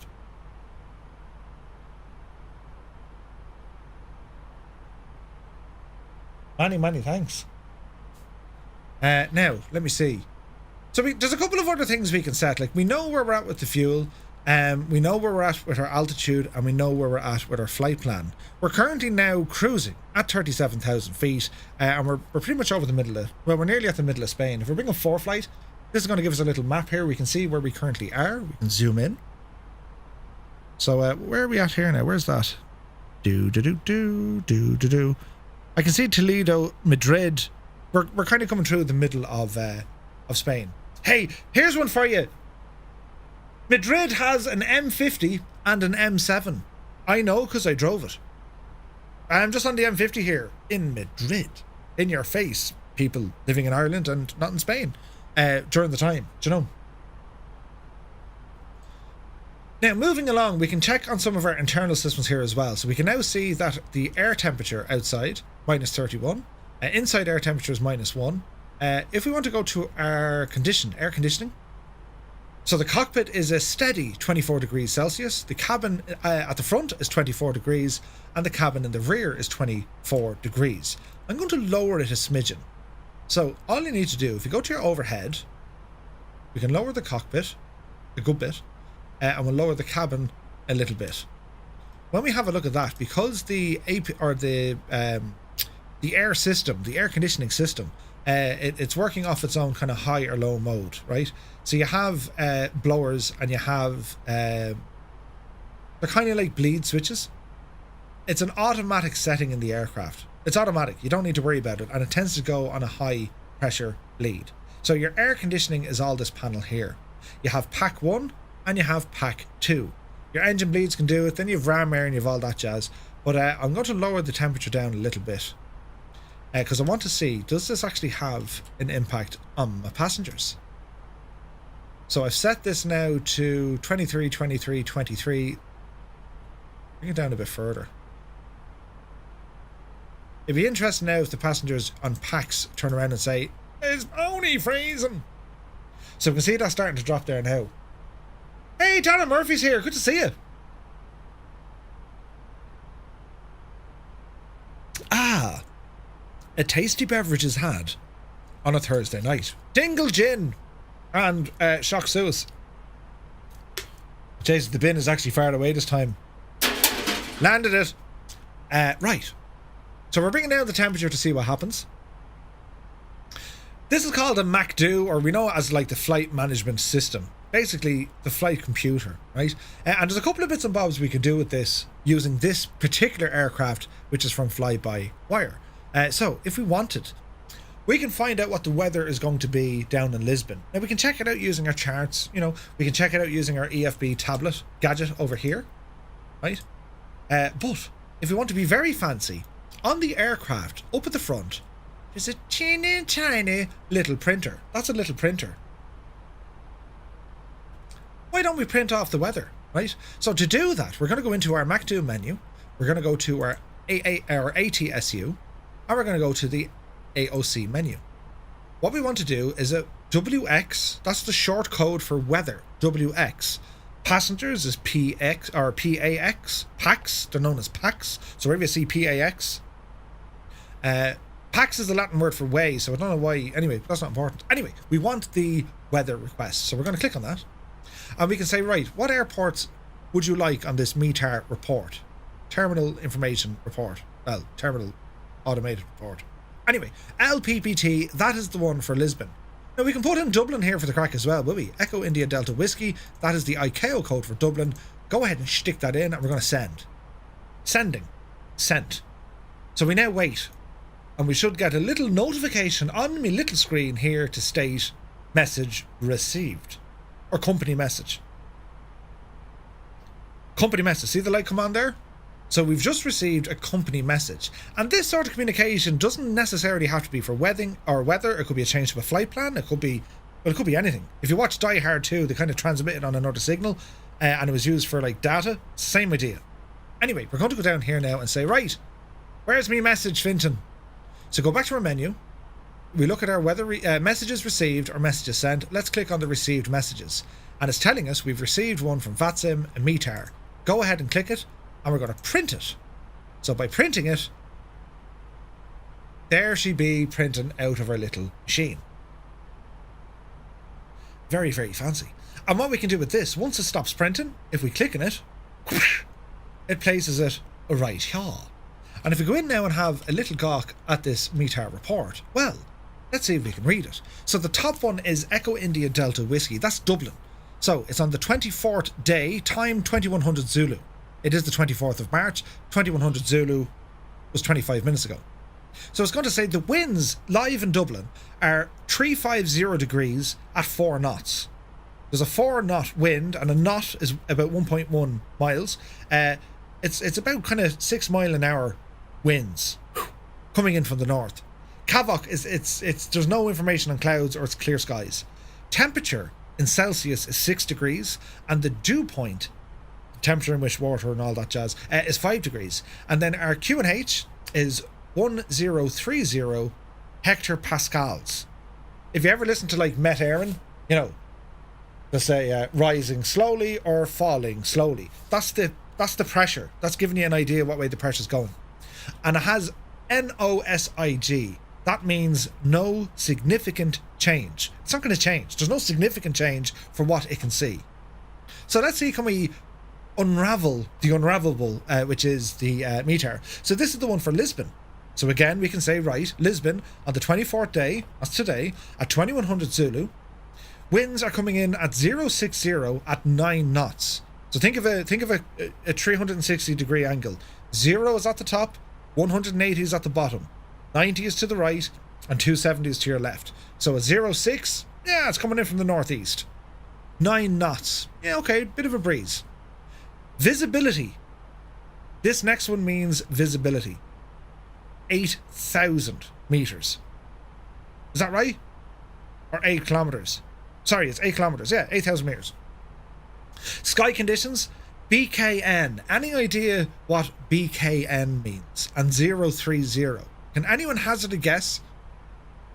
The visibility is 8,000. Sky conditions. They're talking about the clouds here. Does anyone know what BKN 030 means? Oh, we're going to learn so much stuff. Yeah, the printer only works on the fly-by-wire mod.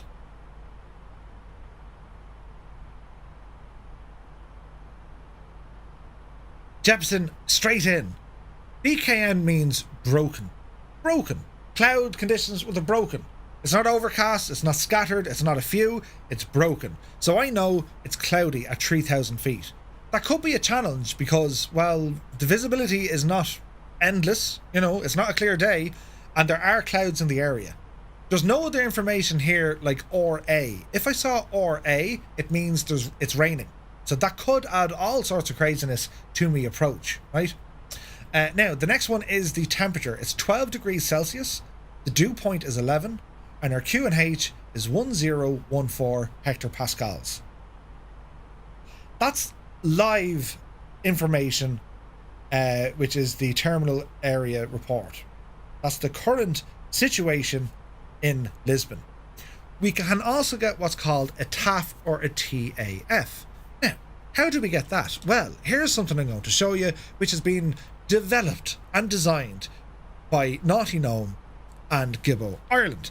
And it's the TTM panel. We use this in the sim, and we tend to use it for our own, well, I use it for my own benefit, but we use it for helping us out when we're flying, okay? So a couple of things we have on this before we get into the weather. We have this tracker gadget. This tracker gadget is using flight events, which means that anyone who logs on to flight events with our group name, Fireflies with a capital F, well, it'll start tracking you in real time on the map. So I can see Bellbro and 6 knots here, I can see Musefan, there's Whack-A-Mo, and I'm here somewhere. I'm tracking somewhere there. Then we can see our other members. We can see Nightsep and Kaharia. They're doing their own flight, and they're there in Africa. They're going for a spin there. That's really handy. Anyway, we're going to put in LPPT, which is the ICAO code for Lisbon, and we're going to hit load. We can check the weather again. 24 to 2100 Zulu. There's the METAR. And this TTM panel will actually break down and decode everything that I'm looking at this code across the top. It's very hard to follow a METAR unless you know how to read it and interpret it. You might as well be looking into a field of tissues, right? But this is how we break it down. So there's a decoder built into our little system. It'll give you the wind, the visibility, the clouds, the ceiling of the clouds, temperature, dew point, humidity, and your altimeter. Now the altimeter, we measure it in inches of mercury. That's what they do in America. Altimeter 2994. Over in Europe, we tend to go with hectopascals. Now, that's the METAR. Let's look at the TAF. This is the forecast. So let's see, can we have a little read on this? So this is the forecast that was issued today, the 24th, at 1700 Zulu. We can see the winds 060 at 13 knots. Grand. Visibility is going to improve. Few clouds at 2000. Scattered clouds at 35. We also have a temporary adjustment here. Anyone know what PROB 40 means? PROB 40. Hey, Crusock Aviator. Fog-like conditions. Yeah, you have fog as well. Anyone know what PROB 40 means on a TAF? Now we can have a look here to see where it's changing, right? Here's another one. Showers and rain, scattered clouds at 1200. So you're looking at a forecast. So it'll become, or it'll probably become, yeah, probable. There you go. Probable. It'll become clouds. Visibility will be at 5000. You'll have showers of rain. scattered clouds of 1,200 feet, few clouds of 2,000 feet, CB. Anyone know what CB means? CB. Becoming, BECMG, that means becoming. It's going to give you wind information. 0307 knots, becoming 110 at 10 knots, becoming 030 at 7 knots. So the wind isn't too bad, and it's kind of a northerly, kind of north, kind of west to northeast wind. The wind is doing this, essentially. But we do know that there's rain on the way, yeah? It basically means it's going to chuck it down again. Yeah. Cumulus, what do they call it? Cumulus, what's the name? Cumulus nimbus. Yes. Thunderstorm. Cumulus nimbus. All these Latin names. Cirrus. You know, cumulus. Stratus and whatever else. Clouds have names, by the way. It's not like, there's Deirdre. Veronica, you're looking well. They have Latin names, right? So you can learn all about clouds. Microsoft Flight Sim is brilliant to interpret clouds because it actually depicts clouds very, very well. It doesn't have them all, but what it does do and what it can do, it does it very well. There's thunderstorms, or there will be thunderstorms in the area. Now, cumulus nimbus tends to be big towering clouds. Lots of turbulence, you know, lots of updraft, usually there's a bit of wind, high pressure. So you want to watch that.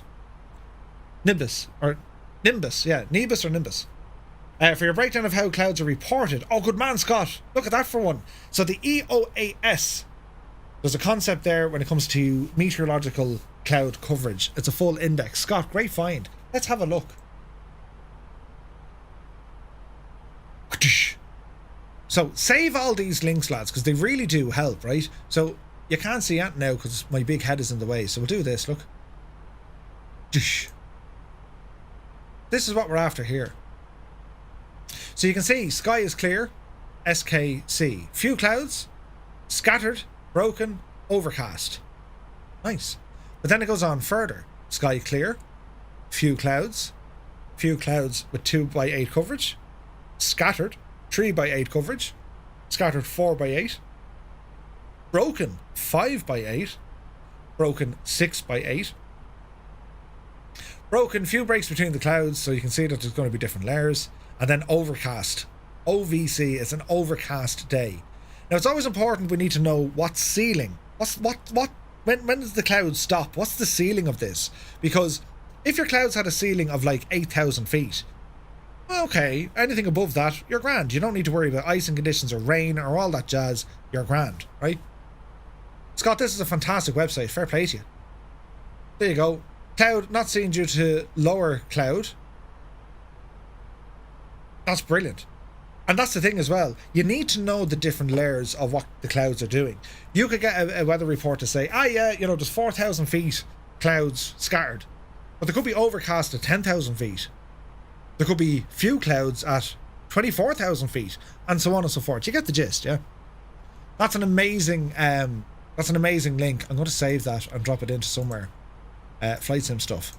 Man yourself, Scott.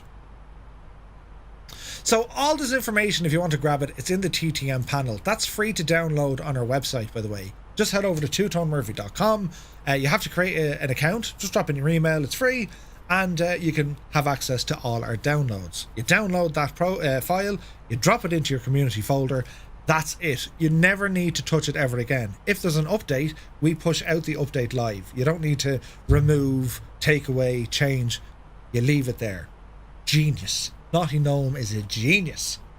Fly Guy is here. Good to see you. CBs can form to make thunderstorms. Yes. Yes, 100%. Are you on live weather, Murph? It's very different to mine. According to the sim, I am, but like, I don't trust what it's telling me here with minus 30 degrees. So I'm going to turn off live weather, and I'm going to turn it back on again, and let's see what happens. We're on standard. We're at 37,000 feet. News fan is right behind me. What happened here? Oh, speed is good.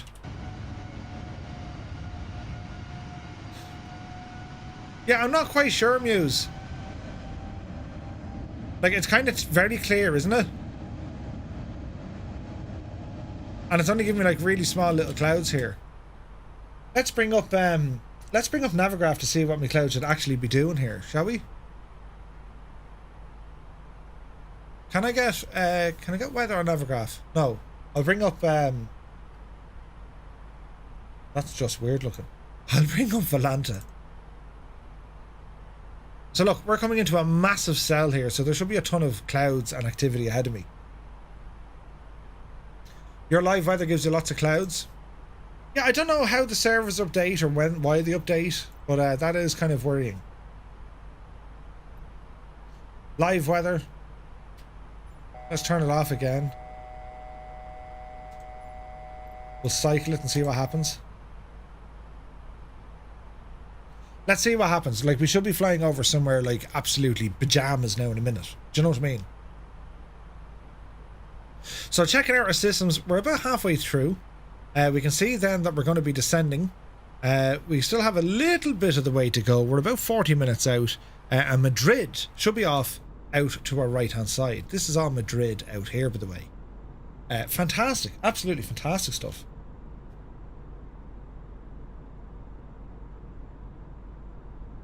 Very fancy. So 37,000 feet. Speed is looking good. We're at 0.78. What else can we have a gawk at here now? So, with some of the other systems on the A320, so we're looking currently at our air conditioning. There's other things we can look at. We can look at our bleeds. We can look at our cabin pressure. Cabin pressure and altitude pressure. This is all mad science, right? Essentially, your cabin altitude is it's pressurized. Therefore, it's going to simulate altitude pressure in the aircraft depending on the height it's going at. So wherever in the world you live, depending on the density altitude, or not dense, is it well, it's kind of density altitude, but it's more to do with people who live in like very high altitude areas. Very high altitude areas. You know, it's harder to breathe and the body tends to slow down a little bit, yeah? And in very dense altitude, well, you know, you're running around giving a socks. Usually, what's very comfortable in an aircraft is between 3 and 7,000 feet cabin altitude. 3 and 7,000, you don't really feel it, right? If it goes above that, if you had a cabin altitude of say 10,000 feet, that's why we get tired on airplanes, because there's less air. There's actually less air going around, and your heartbeat slows down, your breathing slows down, and we start getting tired. That's why we start feeling tired on an airplane. Isn't that mad? It's a conspiracy to make us go asleep. Annalisa is here, shouts from the back, I'm freezing, I need my electric blanket. Jesus. Hang on, what temperature is it back there, Annalisa? Hang on there now, we have an hour look down now. Oh Jesus, it's only 20 degrees. Hang on, turn it up there now, let's turn it up and fairly lively. She's in the back of the plane, turn it up there now, and we'll see now how the temperature is going to rise. Jesus, it's going to be 50 degrees back there. Do you know what happens at that temperature? Bring it down a smidgen. Now, Annalisa. Great to see you. Welcome in. Hey, Espen is here. Hi all. Any changes to #22? You always hope they sneaked in a fix. No changes, but it's behaving itself so far, from what I can see. My live weather doesn't seem to be working though. Just like a passenger yelling about the temperature. Apparently, Real Madrid's football stadium is now modelled after the renovations. Oh, nice, Viper. Viper, are you off exploring all the place, yeah? I think we are. Right, so yeah, we will. I see Keen Arthur. Can we go outside? We wouldn't last 2 minutes in this. But yes, we'll go outside. So we'll play a bit of music. I learned how to play this using the fork.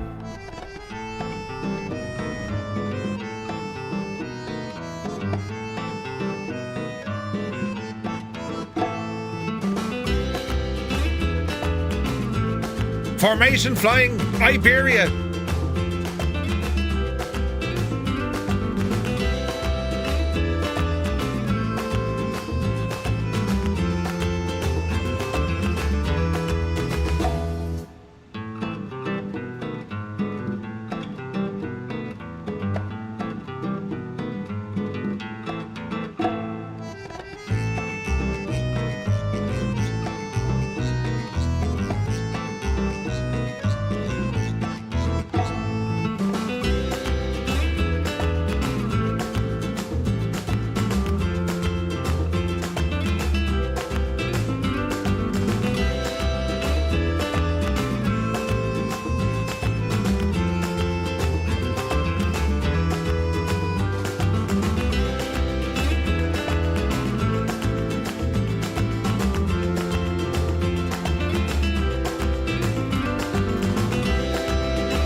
stay away from Muse, fan. I had a curry tonight, Muse. You want to be careful?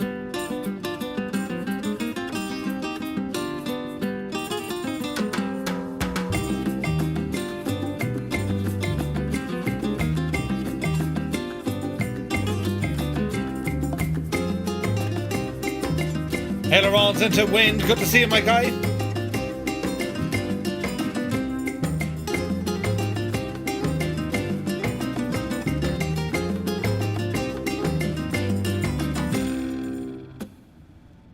Look at the state of it, though. Isn't it brilliant?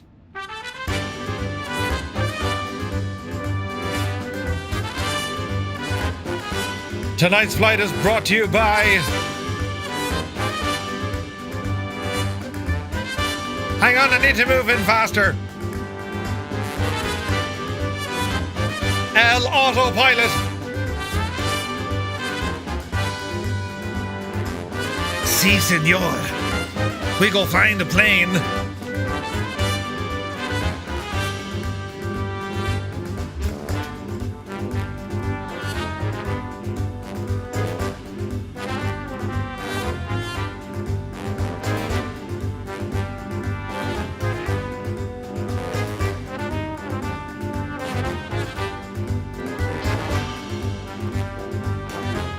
Autopilot Pedro. Vote for Pedro. He's a great bunch of lads, that fella.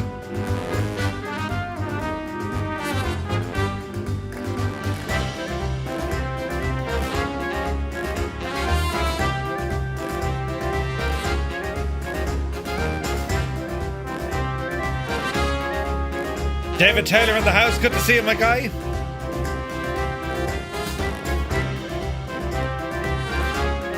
Smart flies, Iberia.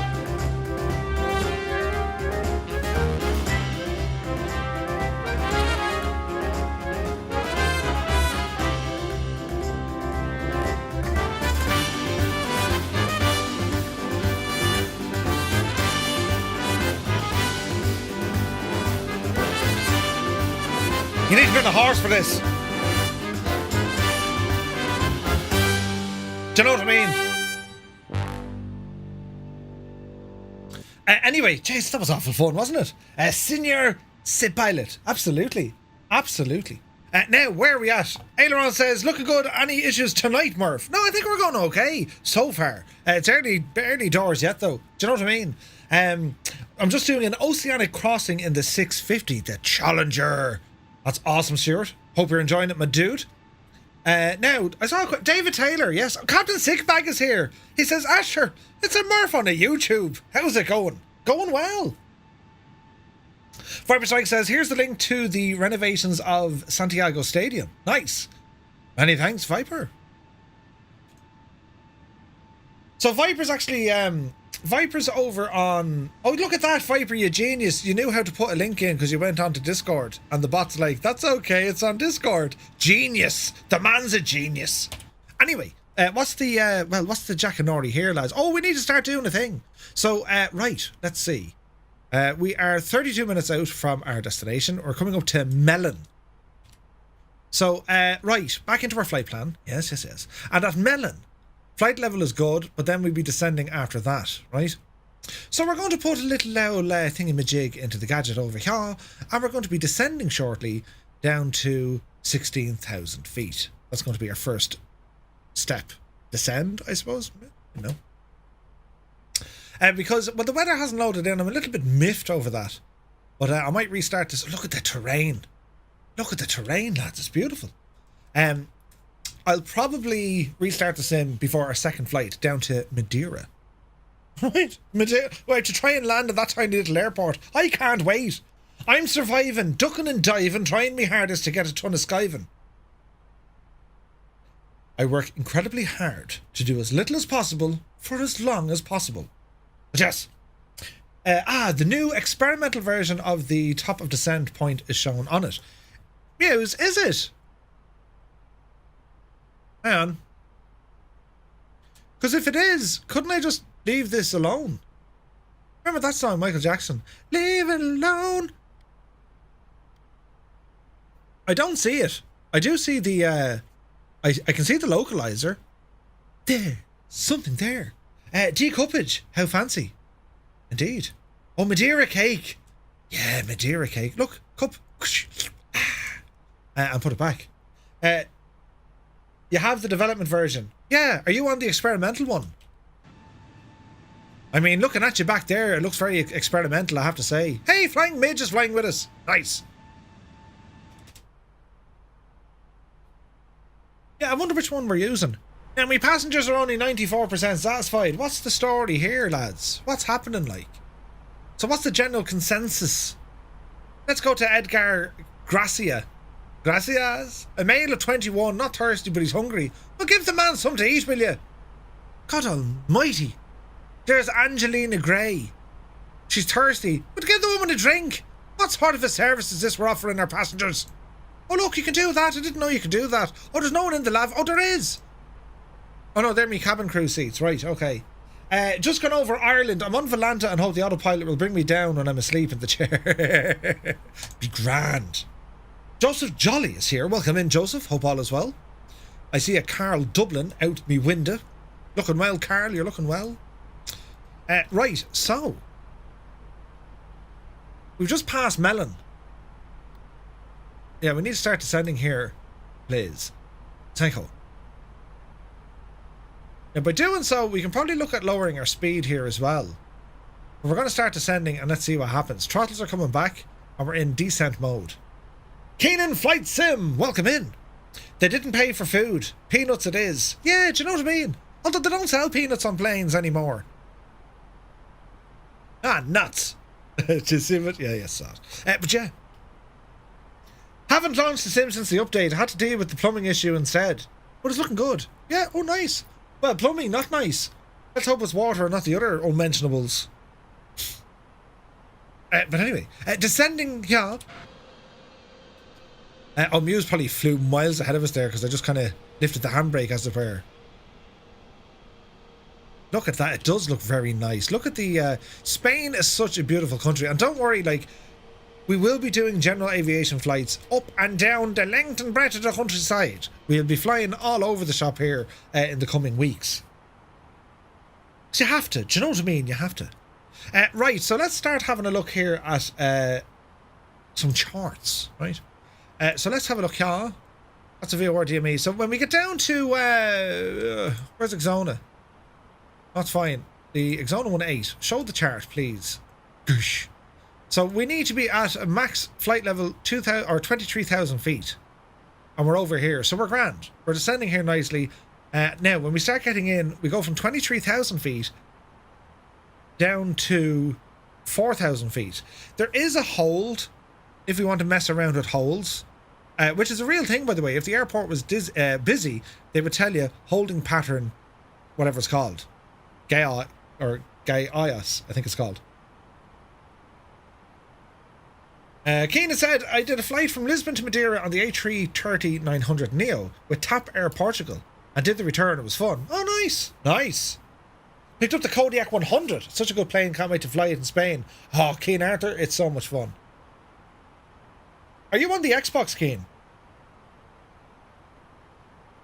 That's okay, Gabe. Float in and float on. Yeah, I think Sunday morning I might do some streamage, man. And if we're here in Spain, we'll do some general aviation. So enjoy the rest of your week, my friend. Have a great weekend. David Taylor says, what runway are we going to use in Lisbon? We're using runway 03. We're going to do an ILS approach. I did the RTT HUD into Innsbruck yesterday, circle approach for 08. Oh, it was fun. What was the weather? I did the hold. Oh, you did? Yes, the RTT hold. That's like at 14,000 feet. You're very low, I think, at that, aren't you? Some say that Murph is better than Cristiano, or can't even say it, Cristiano Ronaldo in FIFA 22. I give me player all the points. All the points. Do you know what I mean? So we're descending here nicely. Flight Flays is in the descent mode. Passengers are satisfied. We're 26 minutes out. So far, so good. Flying More says, I flight the Air Azul 339 last weekend. Oh, nice. Very nice. Kane says, yeah, the Series X. Nice. Or Series S.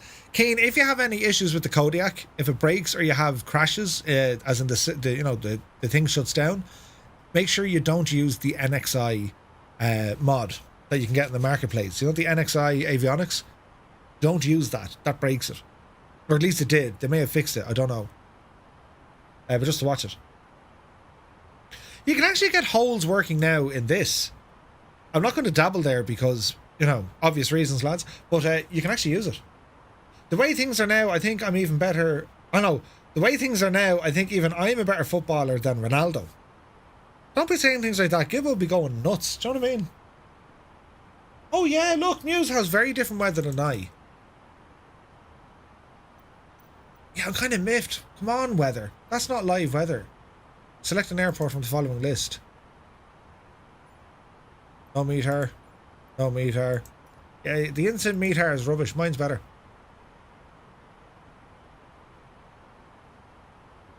That's just using a weather preset, by the way. We have these over on our website.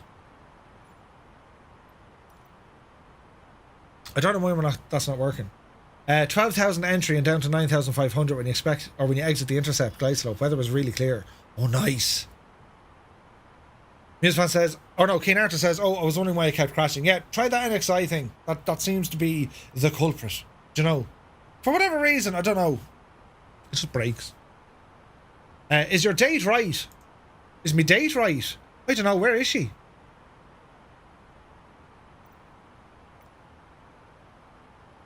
March 24th. Yes, yes. Real-time live weather.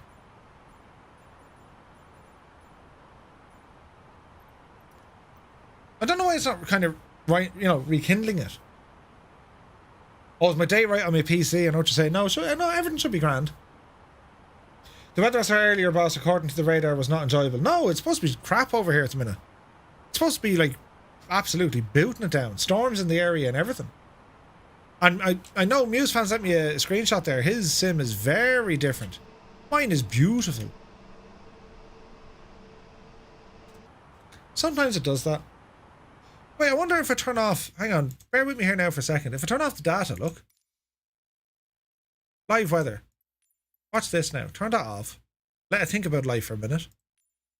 Turn it back on again. And let it think about life for a minute. And let's see what happens here, shall we? If this fixes it, I am declaring myself a genius. If it doesn't fix it... well... You know what I mean? It's quite judgmental. It'll work. Then it throws a fit and dies. Annalisa! What are you talking about? He's talking about food. You can't talk about food. The Wolf says it's very cloudy in Lisbon. Yeah, I don't know what the crack is here.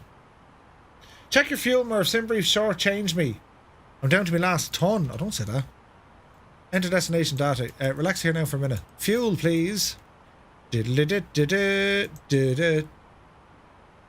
No, I've got 5 tons. Fuel on board, 5 tons. We're looking good, Muse. We're looking good. I almost broke my Piper down there testing in the Canaries. Oh, nice. David Taylor says, I'm just behind you, Murph. You're passing through very heavy cloud. Oh, really? Well, the curse of the 7 snotty things in it.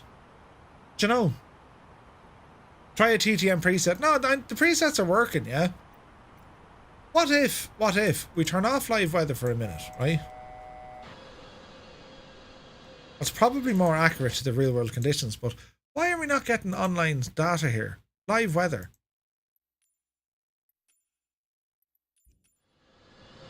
Right? Weather? Live. Okay, I won't let me select it now because it's like, no, you're drunk. Now, let's go back in here. Do data. Live weather. Apply and save. Go back. Resume. Weather. Live. Right, give it a few minutes. I had a whole box of 6 cream eggs. Ooh. Shh. It's grand. Right, we're descending down to 16,000 feet. I imagine it's going to hold us here as we approach Exona or Izona. It's drunk. Yeah, no, I'll do a sim restart. Like, again, there could be something breaking it. Like, it's not like we're not getting any weather. We're getting some weather. It's just giving us kind of weird speckled clouds. Do you know what I mean?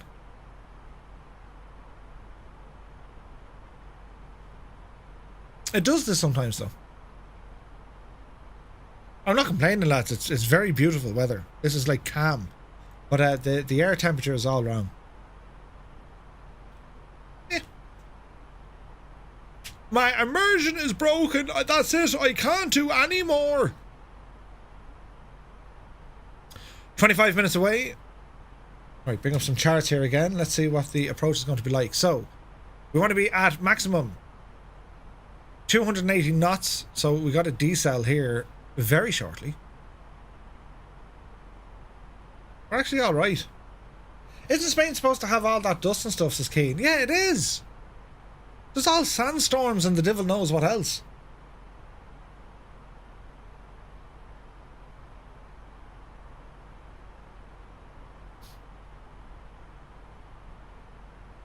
Do you know what, lads? I think I've done a massive miscalculation on my flight for tonight. Massive, right? Because I was saying our first flight is going to take us from Barcelona down to Lisbon, and then we're going to go Lisbon down to Madeira. But you're like, we're 2 hours at this and we're not even in Lisbon. I think I planned 2 2-hour flights. I'm an idiot. Aileron says, I'll send you the latest weather. Okay.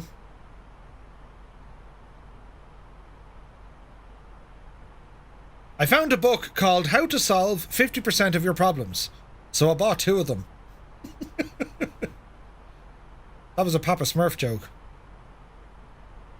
Annalisa says, uh-oh. Yeah, I know, yeah, Jesus. What do we do? It'd be very late. It's a school night. I'm very busy in work. You are allowed to complain now. It's getting old that they can't fix this. Thanks, Espen. Fix the weather, will you? Hang on a second. I have a button for this. Incoming. Incoming. Fix the weather, will you? Look at the state of it. It should be doing things and it's not. How was that? Was that appropriate? Was it good? Did it get the point across?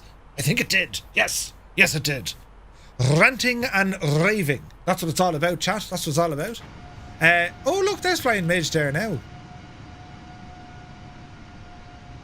Like, there could be something on my side that's like breaking the live weather integration. Like, that's like no weather. That's like, you know what I mean? Shep the dog would give you better weather than that. Aileron's have to send me over the actual weather. So let's see, can we point it out it? Oh, Jesus, look at that. It's like someone spilled, I don't know, Calippo all over your screen.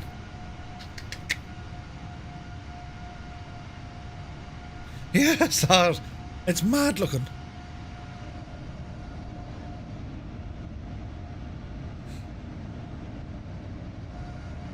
Yeah, I don't know, like, I don't know.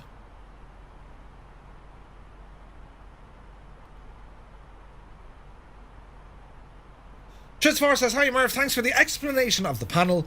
It's all clear as mud now. Hey, you're very welcome. Don't believe a word of it. I learned this from a fella called Murph. No, he's an idiot. Right, so our altitude is looking good. Speed now is a little bit high, so we probably need to bring this down a smidgen, yeah? So, buttons, Murph. 288. No, we need to drop that. So we'll go 270, because I think they're giving us a maximum speed of 280, isn't that right? Yes. So at Zona, it's maximum 280, flight level 23,000 or below. Then we need to be descending like a mad thing, and then we need to get down to 220 knots, right? Wait and you see, the weather will change like on a 2-mile short final, and the plane will just go, hup. Hey, Joseph Gambino!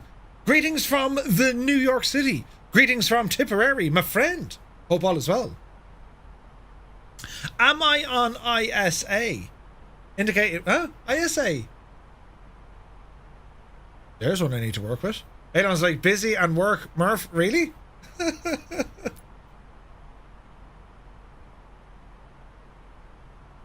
How do you use multiplayer and how do you make it daylight?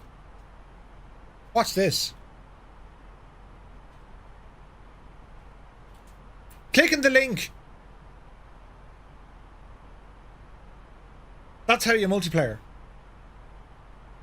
It's a video on our YouTube channel of how to set up multiplayer. Do you know? International standard atmosphere.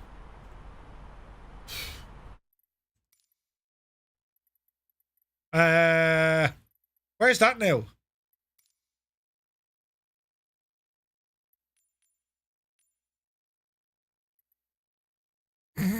Autopilot, brilliant. Data. Delete the rolling cache. That could have been the problem. Photogrammetry, all that stuff is on. Camera graphics.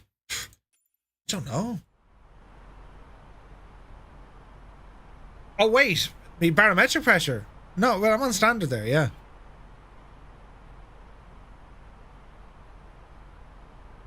Oh sorry, I hit the pause button and it disappeared. Sorry.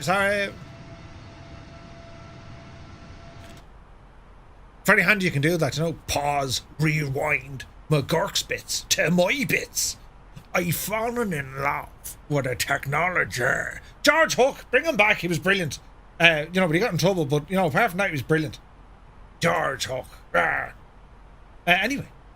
Yes, I'm only thinking, like, I don't think I'll do the second leg of this tonight, lads. Because, like, Jesus, we'll be here for a while. Not that I don't want to be here for a while, but, like, I've stuff to do in the morning. I have to go to work and stuff. We'll see.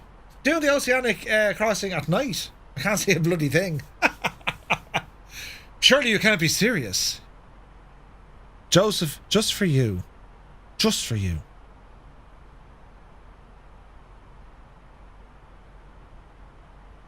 Surely you can't be serious. I am serious. And don't call me Shirley. Do you know what I mean? Here's one I made earlier. And then I've more of them, right? Right now. Where is it?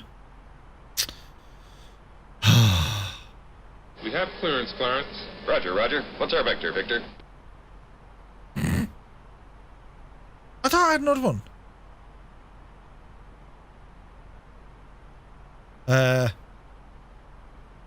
Looks like I picked the wrong week to quit amphetamines. Lots of them. Turn off standard and hit B. Maybe the Madeira approach should be a stream on its own. I think so.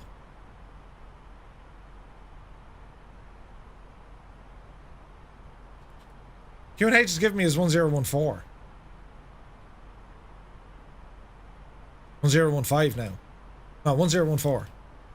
What is that to? 1014. But I don't think that's upsetting the live weather, lads.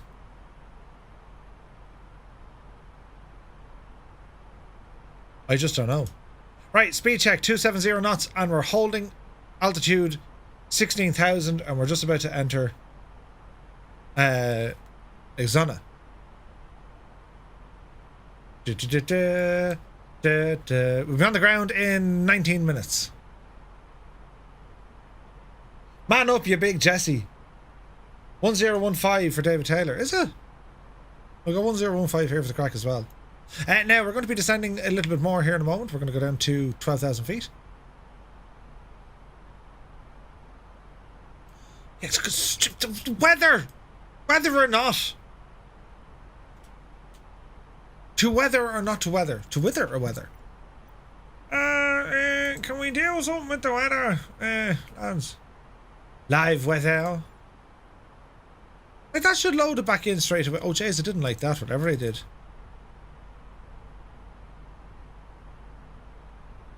It's really strange, isn't it? 1013 for me. Uh-oh. We won't get too perturbed. Wait till we land. And then all will be well. Realm. Yes, all shall be well in the realm. Just as well we're not on the network. Could you imagine? Lisbon Tower, this is Iberia 235. We'd like to take the visual approach for runway 03. And they'd be like, are you mad? There's a sandstorm. You can see nothing. Visual approach, please. Yes. Get off my network. Okay. Do you know what I mean? No, but it means that live ain't working. It's not working at all. Oh, God. Anyway, listen, it's going grand, right? It could have been worse. It could have been raining. And sure, here, look. Oh, they're only 93% satisfied. Hang on a second now. Hang on a second. We need action. We need to sort this out. We need to tell them something. Let's tell them we're ahead of the schedule. 16 minutes. We're slightly behind schedule. Let's just give them a flight attendant request and give us a drink. Hey, can we get something to drink up here? Not a problem. The pilots are getting slashed. Now, we'll talk to the people in the airplane, point of interest, and we'll just say, Ladies and gentlemen, from the cockpit, this is your first. If you look out of the window, we're currently actually flying over something pretty interesting this morning. we can see a Mikey Irish out off our wing. Anyway, we continue on with a bit of Spanish music as we start our approach. Are you ready now for this? Are you? Behave now. Hold on to yourselves.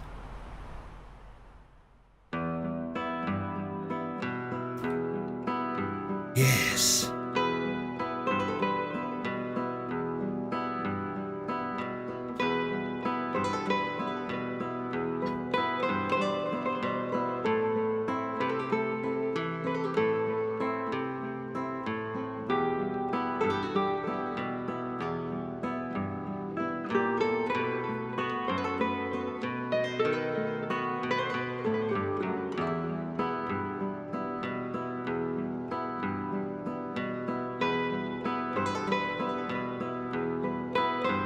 Ailerons into win asks, what's my wins? Oh, behave, baby. Yeah. Annalisa says, looks out and scowls. Lies! Eddie Mason's My Live Weather is working. That is strange, Eddie Mason. That is strange.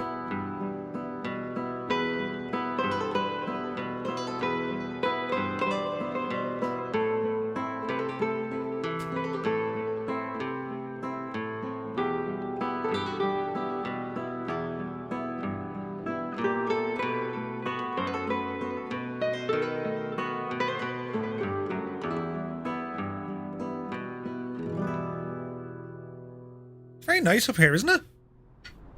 More music, maestro. Que pasa, Corazon?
Wasn't that nice? We've one more and then we're landing.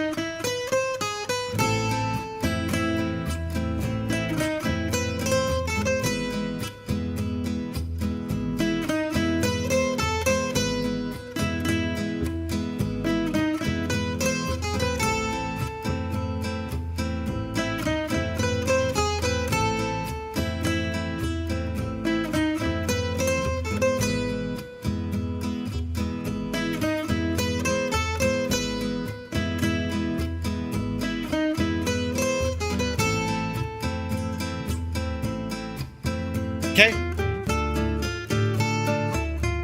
Dos severas, por favor. El single, por favor.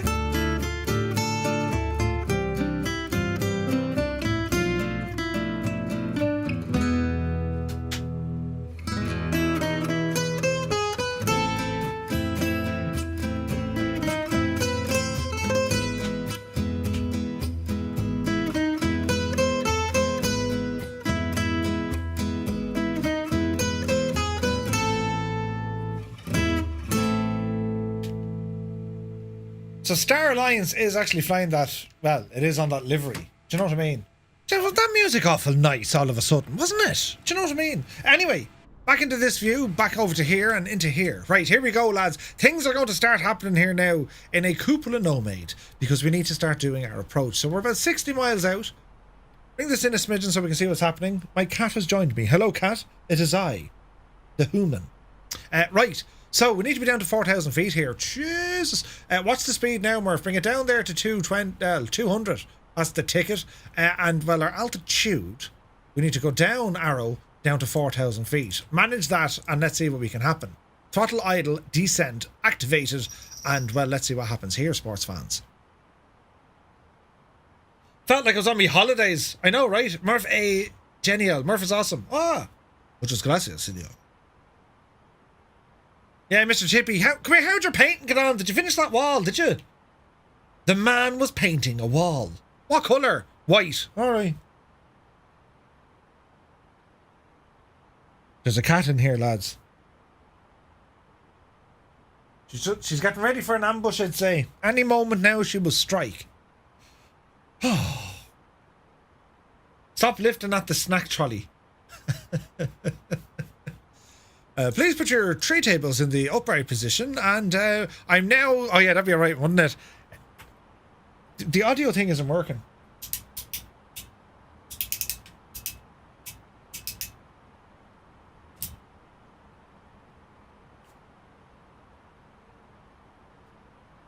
Does that mean it's on or it's off? On, off, on. I don't know. I was going to do an announcement there, but the thing isn't working. So imagine, like, you know. Now, lads, we're just about to start our descent here now. Down below here into Lisbon. We're going to send around the collection baskets now, lads. Do be sure now to put in the few quid there and don't take anything out. So we're going to continue on here now, lads. We're descending here. We're descending here nicely. We're holding 200 knots. We're very high. There's a good chance we're going to overshoot the whole shebang. The cat on or off? Everyone's giving out to me. Fine, I'll sit down and pout. RHG says, my MSFS is still crashing at the same position. Ooh, that's never good. I bet you'd even make a pout cute. Oh, they're being all nice. Murph, you need to deploy the speed brakes. Speed brakes deployed. We are going to dip that nose down to, like, holy moly town. Yes. Yes. We are descending here at a rate of 1,800 feet per minute. Places the empty crisp packet into the collection basket. You can't be doing that. The collection baskets, you put in a 20p. Bork to the landing, the freeware wouldn't trim down. Uh-oh. Ah, tasty beverage here, lads. Now, porridge of the beverage into me cuppage. Where's the cat? Oh, there. Oh, don't go up there. No, that'll electrocute you. Get down. Here. Hi. I can't speak, cat. Yeah, get down. Yeah, big Aegis. Now. Here. Come up here and sit in the chair like a good feline. Hello, cat. Greetings. We call her Cat. She's a cat. Lisbon is known for two of the most successful clubs in Portugal, Benfica and Sporting CP. Ooh. Do you know they also have the Golden Gate Bridge and their own version of Christ the Redeemer in Portugal? Same fella who designed the Golden Gate Bridge designed this one. Isn't that mad? Right, descending here, not fairly lively, and we need to be kind of fairly lively, lads. Jump in. Let's see what happens. Woohoo, he says. Landline cancelled. No spam phone calls from it anymore. Not to mention saving some change every month. Nice. It's a very original name for a cat. I like the simple things in life. Right, here we go. Things are happening. We're about to hit 10,000 feet. Landing lights coming on. Turn on all the lights. Seatbelt lights. Yes. Golden Gate Bridge and Christ statue have been put into the game too. Yeah, they have. It is an amazing approach. It's beautiful. Ladies and gentlemen, we're just about now to start our descent. Well, we are descending. We're just about there. We're at Lisbon, lads. Please return to your seat seatbelt sign is now on. The captain put the seatbelts on. Godspeed. Are we all right here? Let's see. Yeah, I think we're all right. 4,220. Yeah, we're way too high here, Murph. Way too high. So if we just go into, like, get you down and get you on. Dip the nose down there, Murph, to about 2,700 feet per minute. Final descent into Lisbon. Flight attendants will be passing through the cabin to collect any trash one final time. Please ensure tray tables are stowed and seats are in the full upright position. Please also store any Let's get the slots out. either in the back pocket or under We need some drag. Please complete all Wi-Fi related tasks and stow any larger electronics. Right, we need to be down to 4,000 feet here. We're like already shooting through that, and our speed maximum is 220.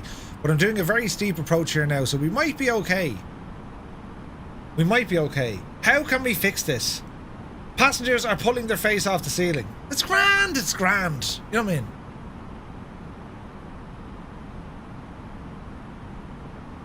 This is very pretty though.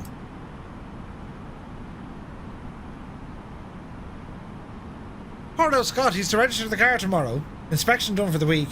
God almighty. Use the empty crisp packets for extra drag. Yeah.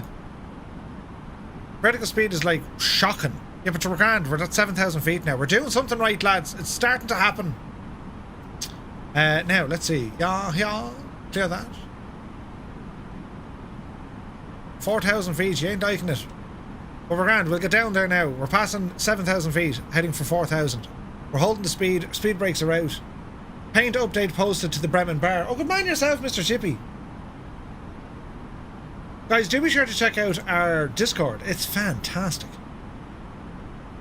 Oh, look at that, Mr. Chippy. Just that's very fancy, isn't it? Oh, I like the green. Yes, and the grey. He's a fierce handy, lad. Fierce handy.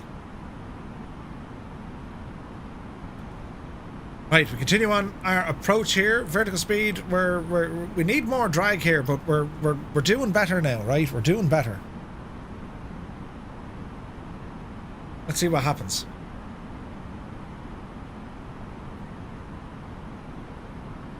Next restriction is 220 knots, 4,000. We're grand. We're absolutely grand. Your ears might be popping, but it's fine. You know.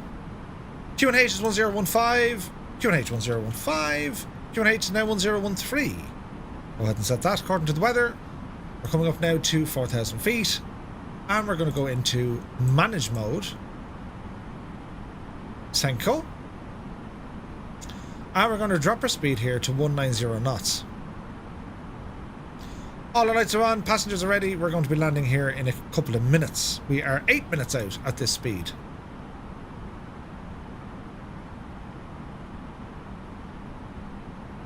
So far, so good. 4,000 feet. Go ahead and bring this in a little bit more. Localizer is over here.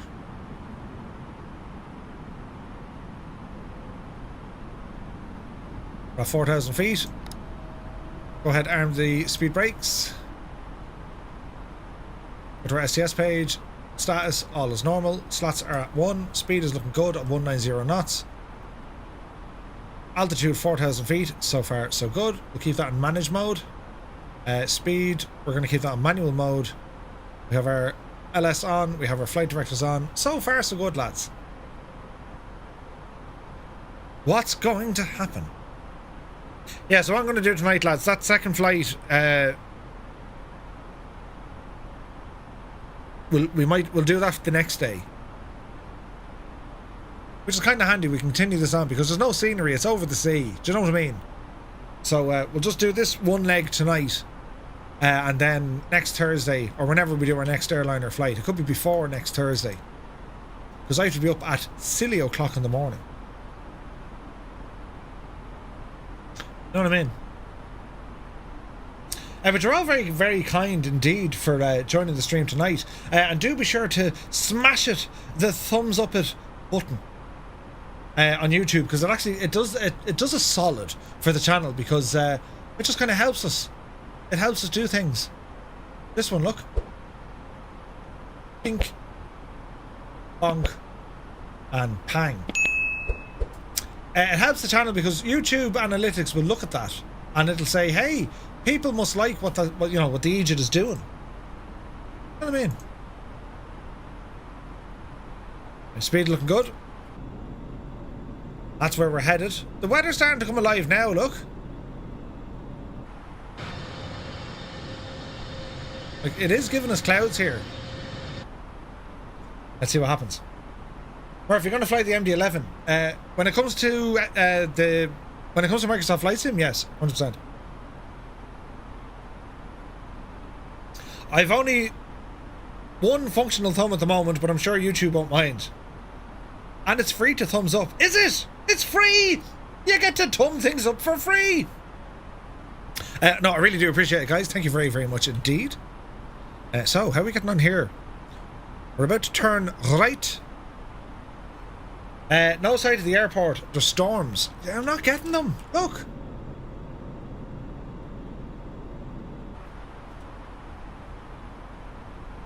Super Sip. That's a new command.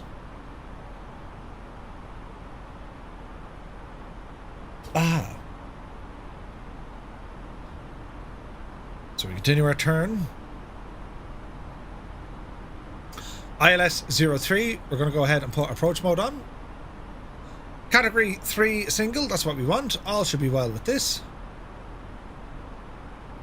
That needs to go managed. Speed can go managed. She's going to bring us back up to 220. Landing lights are on. Speed brake, we're going to go to medium.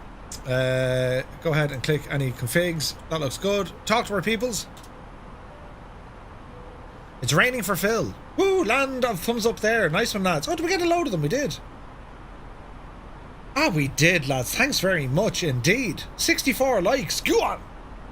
Don't you put approach mode when you hit the diamond? You can do, but it's you can kind of put a setting in just ahead of it. Like, we're literally at Hya. Look. Right there. So we're good. Approach mode is on, so let's see if it'll actually take on the glide slope and lock it in. Speed brake set to medium. Speed is 200 knots. Slats are already set. We will be going for flaps 2 now in a moment. Murph, do you want to do a prize for 4-Flight Basic? And let me win it. Mine expires in May. Oh no. Oh dear. So far so good. Visibility is low here, but it looks nice. Oh yes, this looks nice. Photogrammetry for Lisbon. This is brilliant. Right, instruments we need to keep an eye on. So 4,000 feet and 180 knots. We're looking good. We're coming down to our slat speed now.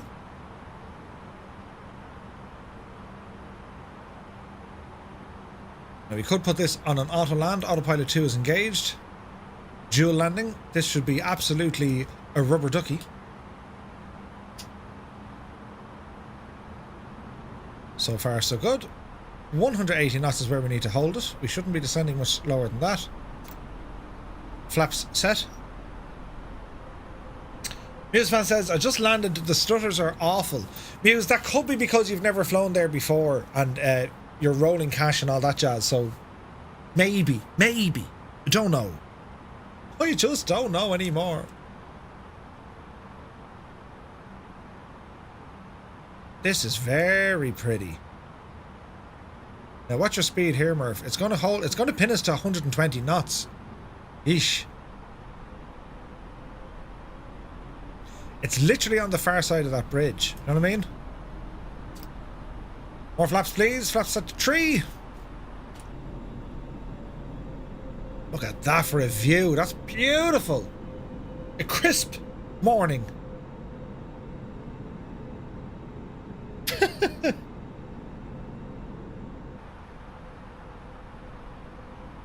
Right, so far so good. We're on the glide slope. We're captured on the localizer. So far so good. Flaps full. Gear coming down.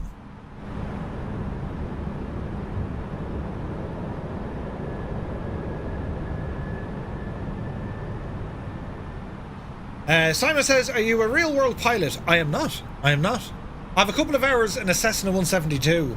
That's about it. And I'm not very good at airliner stuff either. But sure, listen, we're learning together. I'm learning more than you lot, but you know what I mean? Look at the view. Not much out there, but look at that. Look at that.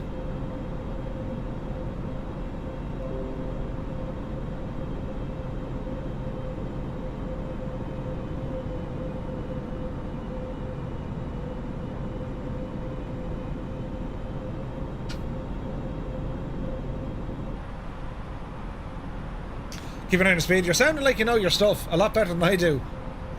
Years of acting. Peel the onion.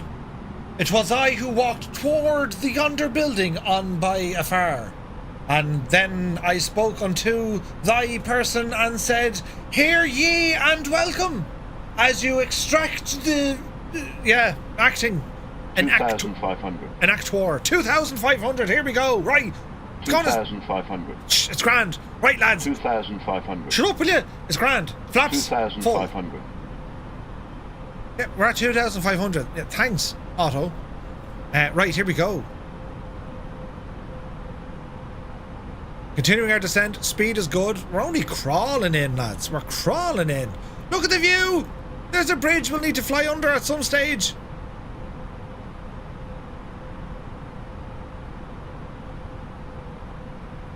Oh, yes. Thanks, Annalisa. I didn't hear what he said there for the third time. 2,500. They need the Garmin voice fella, you know? TOS. System test. Okay. Yes. Right, where is De Vranve? I do believe it is over there. It's like we're flying into the apocalypse. Come on, photogrammetry. Load up there now, you old devil, will you?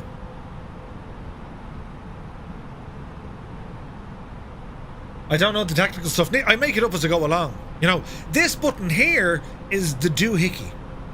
And that's the phalange. And that's the rotary HDDG button. I know some stuff, but like not much.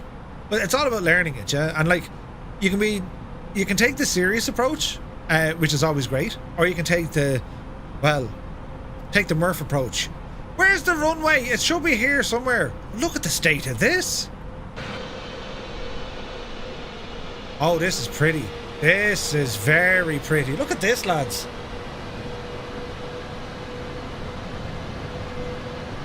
Muse fan says that was a grand flight. Loving the Gikna Thursday. Muse, I'm so happy you said that.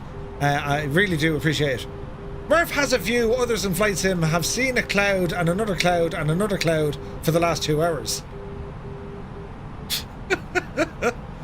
It's grand, right? Even... What the hell is that? It's a Coronado plane? That was positively terrifying. Imagine hearing that in the plane. What are you getting now? Oh, 1,000. Here we go. Right. 1,000. Yeah, I heard you the first time. Jesus, lads, look at the approach in here. 1,000. 1,000. Runway in sight. Do you hear the noise? The noise is from a Coronado aircraft and bleeding in over my sounds. It's grand out here, like.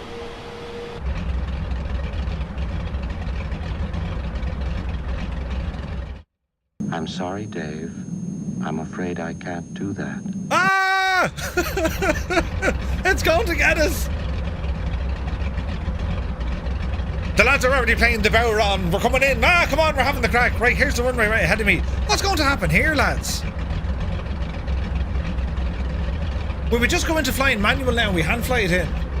500. 500? 500.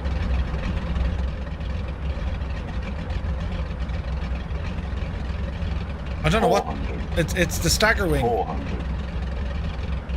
400. 400, grand. We heard it the first time. 400. Yeah, shh, quiet now. It's fine.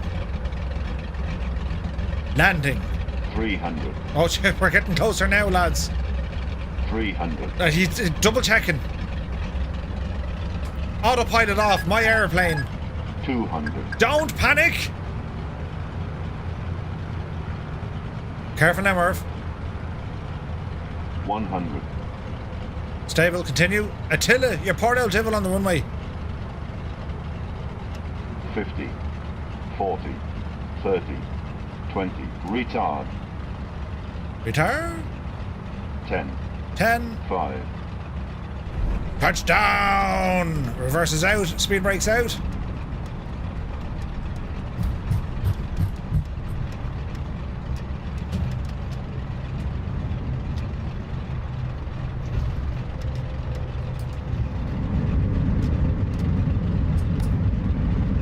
What? Don't stop on the runway, whatever you do. We reverses acting the Ginnet. There we go. Ladies and gentlemen, welcome to Lisbon. The local time is 9:21 a.m. and it's currently about 12 degrees Celsius. 12 degrees, we'll take it. Mobile devices. Please remain seated until the aircraft has come to a complete stop and the seatbelt sign is turned off. Remember to use caution when opening the overhead bins as items may have shifted during the flight. If this is your final destination... That sound is weird. Really weird. It was a decent landing though. Except for, like, you know, the frightening noise. Do you know what I mean? So flaps are coming back in. Speed brakes are in. Go ahead and turn them off. Ground spoilers once again armed in case we need them. Having a quick look up here. Go ahead, start that APU. Annalisa begins grabbing stuff from the overhead bins. That was indeed very good. I have no problem. I have no problem booking with Murph Air. No, there's no refunds. Why are my reverses out?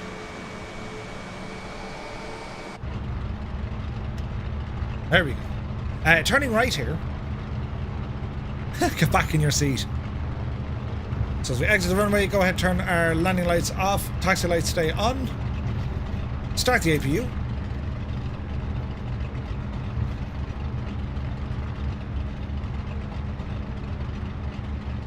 Little bit unfortunate with the sound bleed in.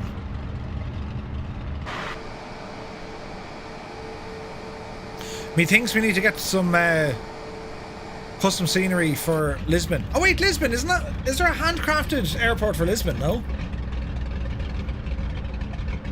I know where Carinado got that sound from.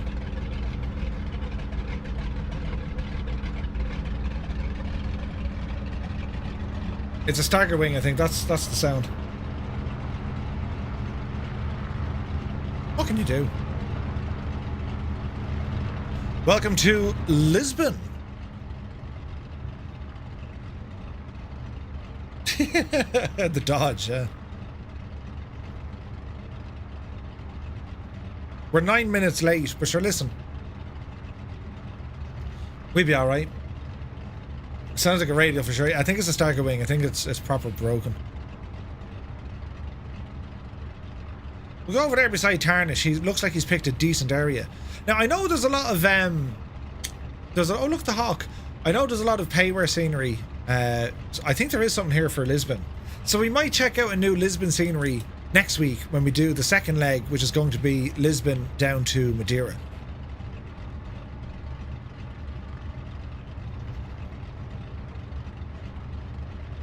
Yeah, it's a stagger wing. It's staggering. Oh, hang on. There's gates down here. Do they have jetways? No.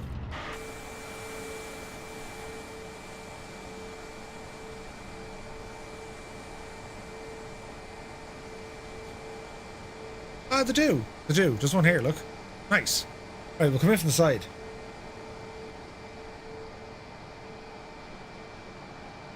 Yeah, the sound comes from the wacko. It comes from a few of them. It's not ideal. Okay, APU is running. Turn on the bleed. Taxi lights off. Runway turn light off. Strobes, keep them on for the moment. And we'll just start maneuvering ourselves a little bit forward. And don't clip the building, Murphy, whatever you do. Jesus, we kind of made a bad owl approach there, didn't we? Shh, shh. It's fine. Say nothing. It's totally fine. We've got this. We're being directed in by the homing beacon gadget of my thing. Hey, there's Nighthawk in there. Oh, don't hit. Oh, imagine if I crashed into that. The joys of not using a payware airport. You know what I'm saying?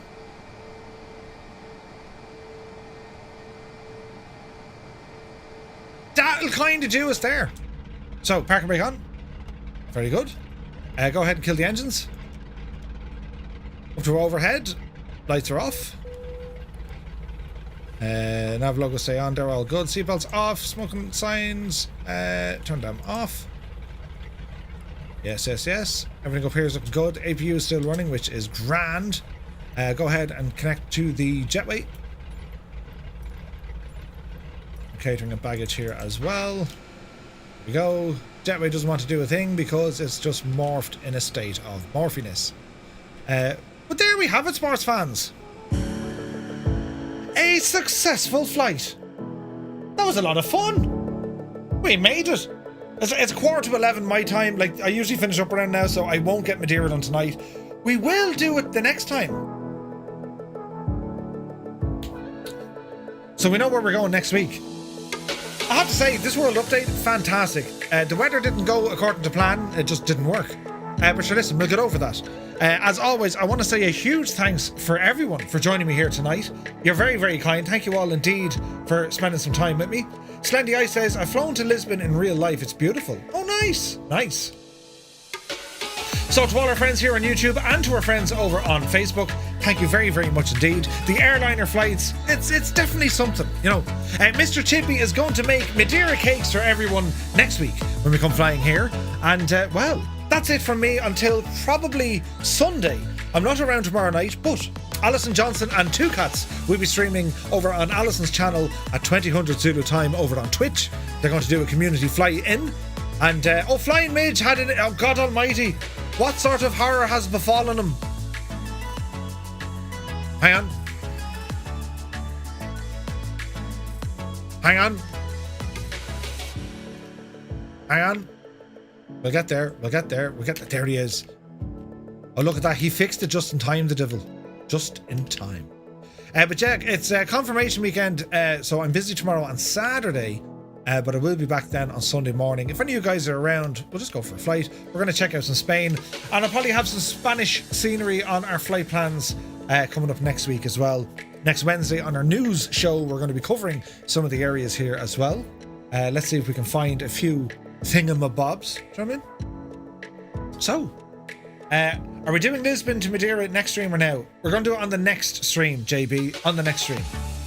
So, from me to you, enjoy your weekend. Thank you so much for flying with me tonight. And yeah, we'll see you soon. Take care. How unprofessional. I didn't even have my camera set up. I'll try it again. I'll edit this bit out. So from me to you, have a great weekend. Thanks for watching, and we'll see you soon.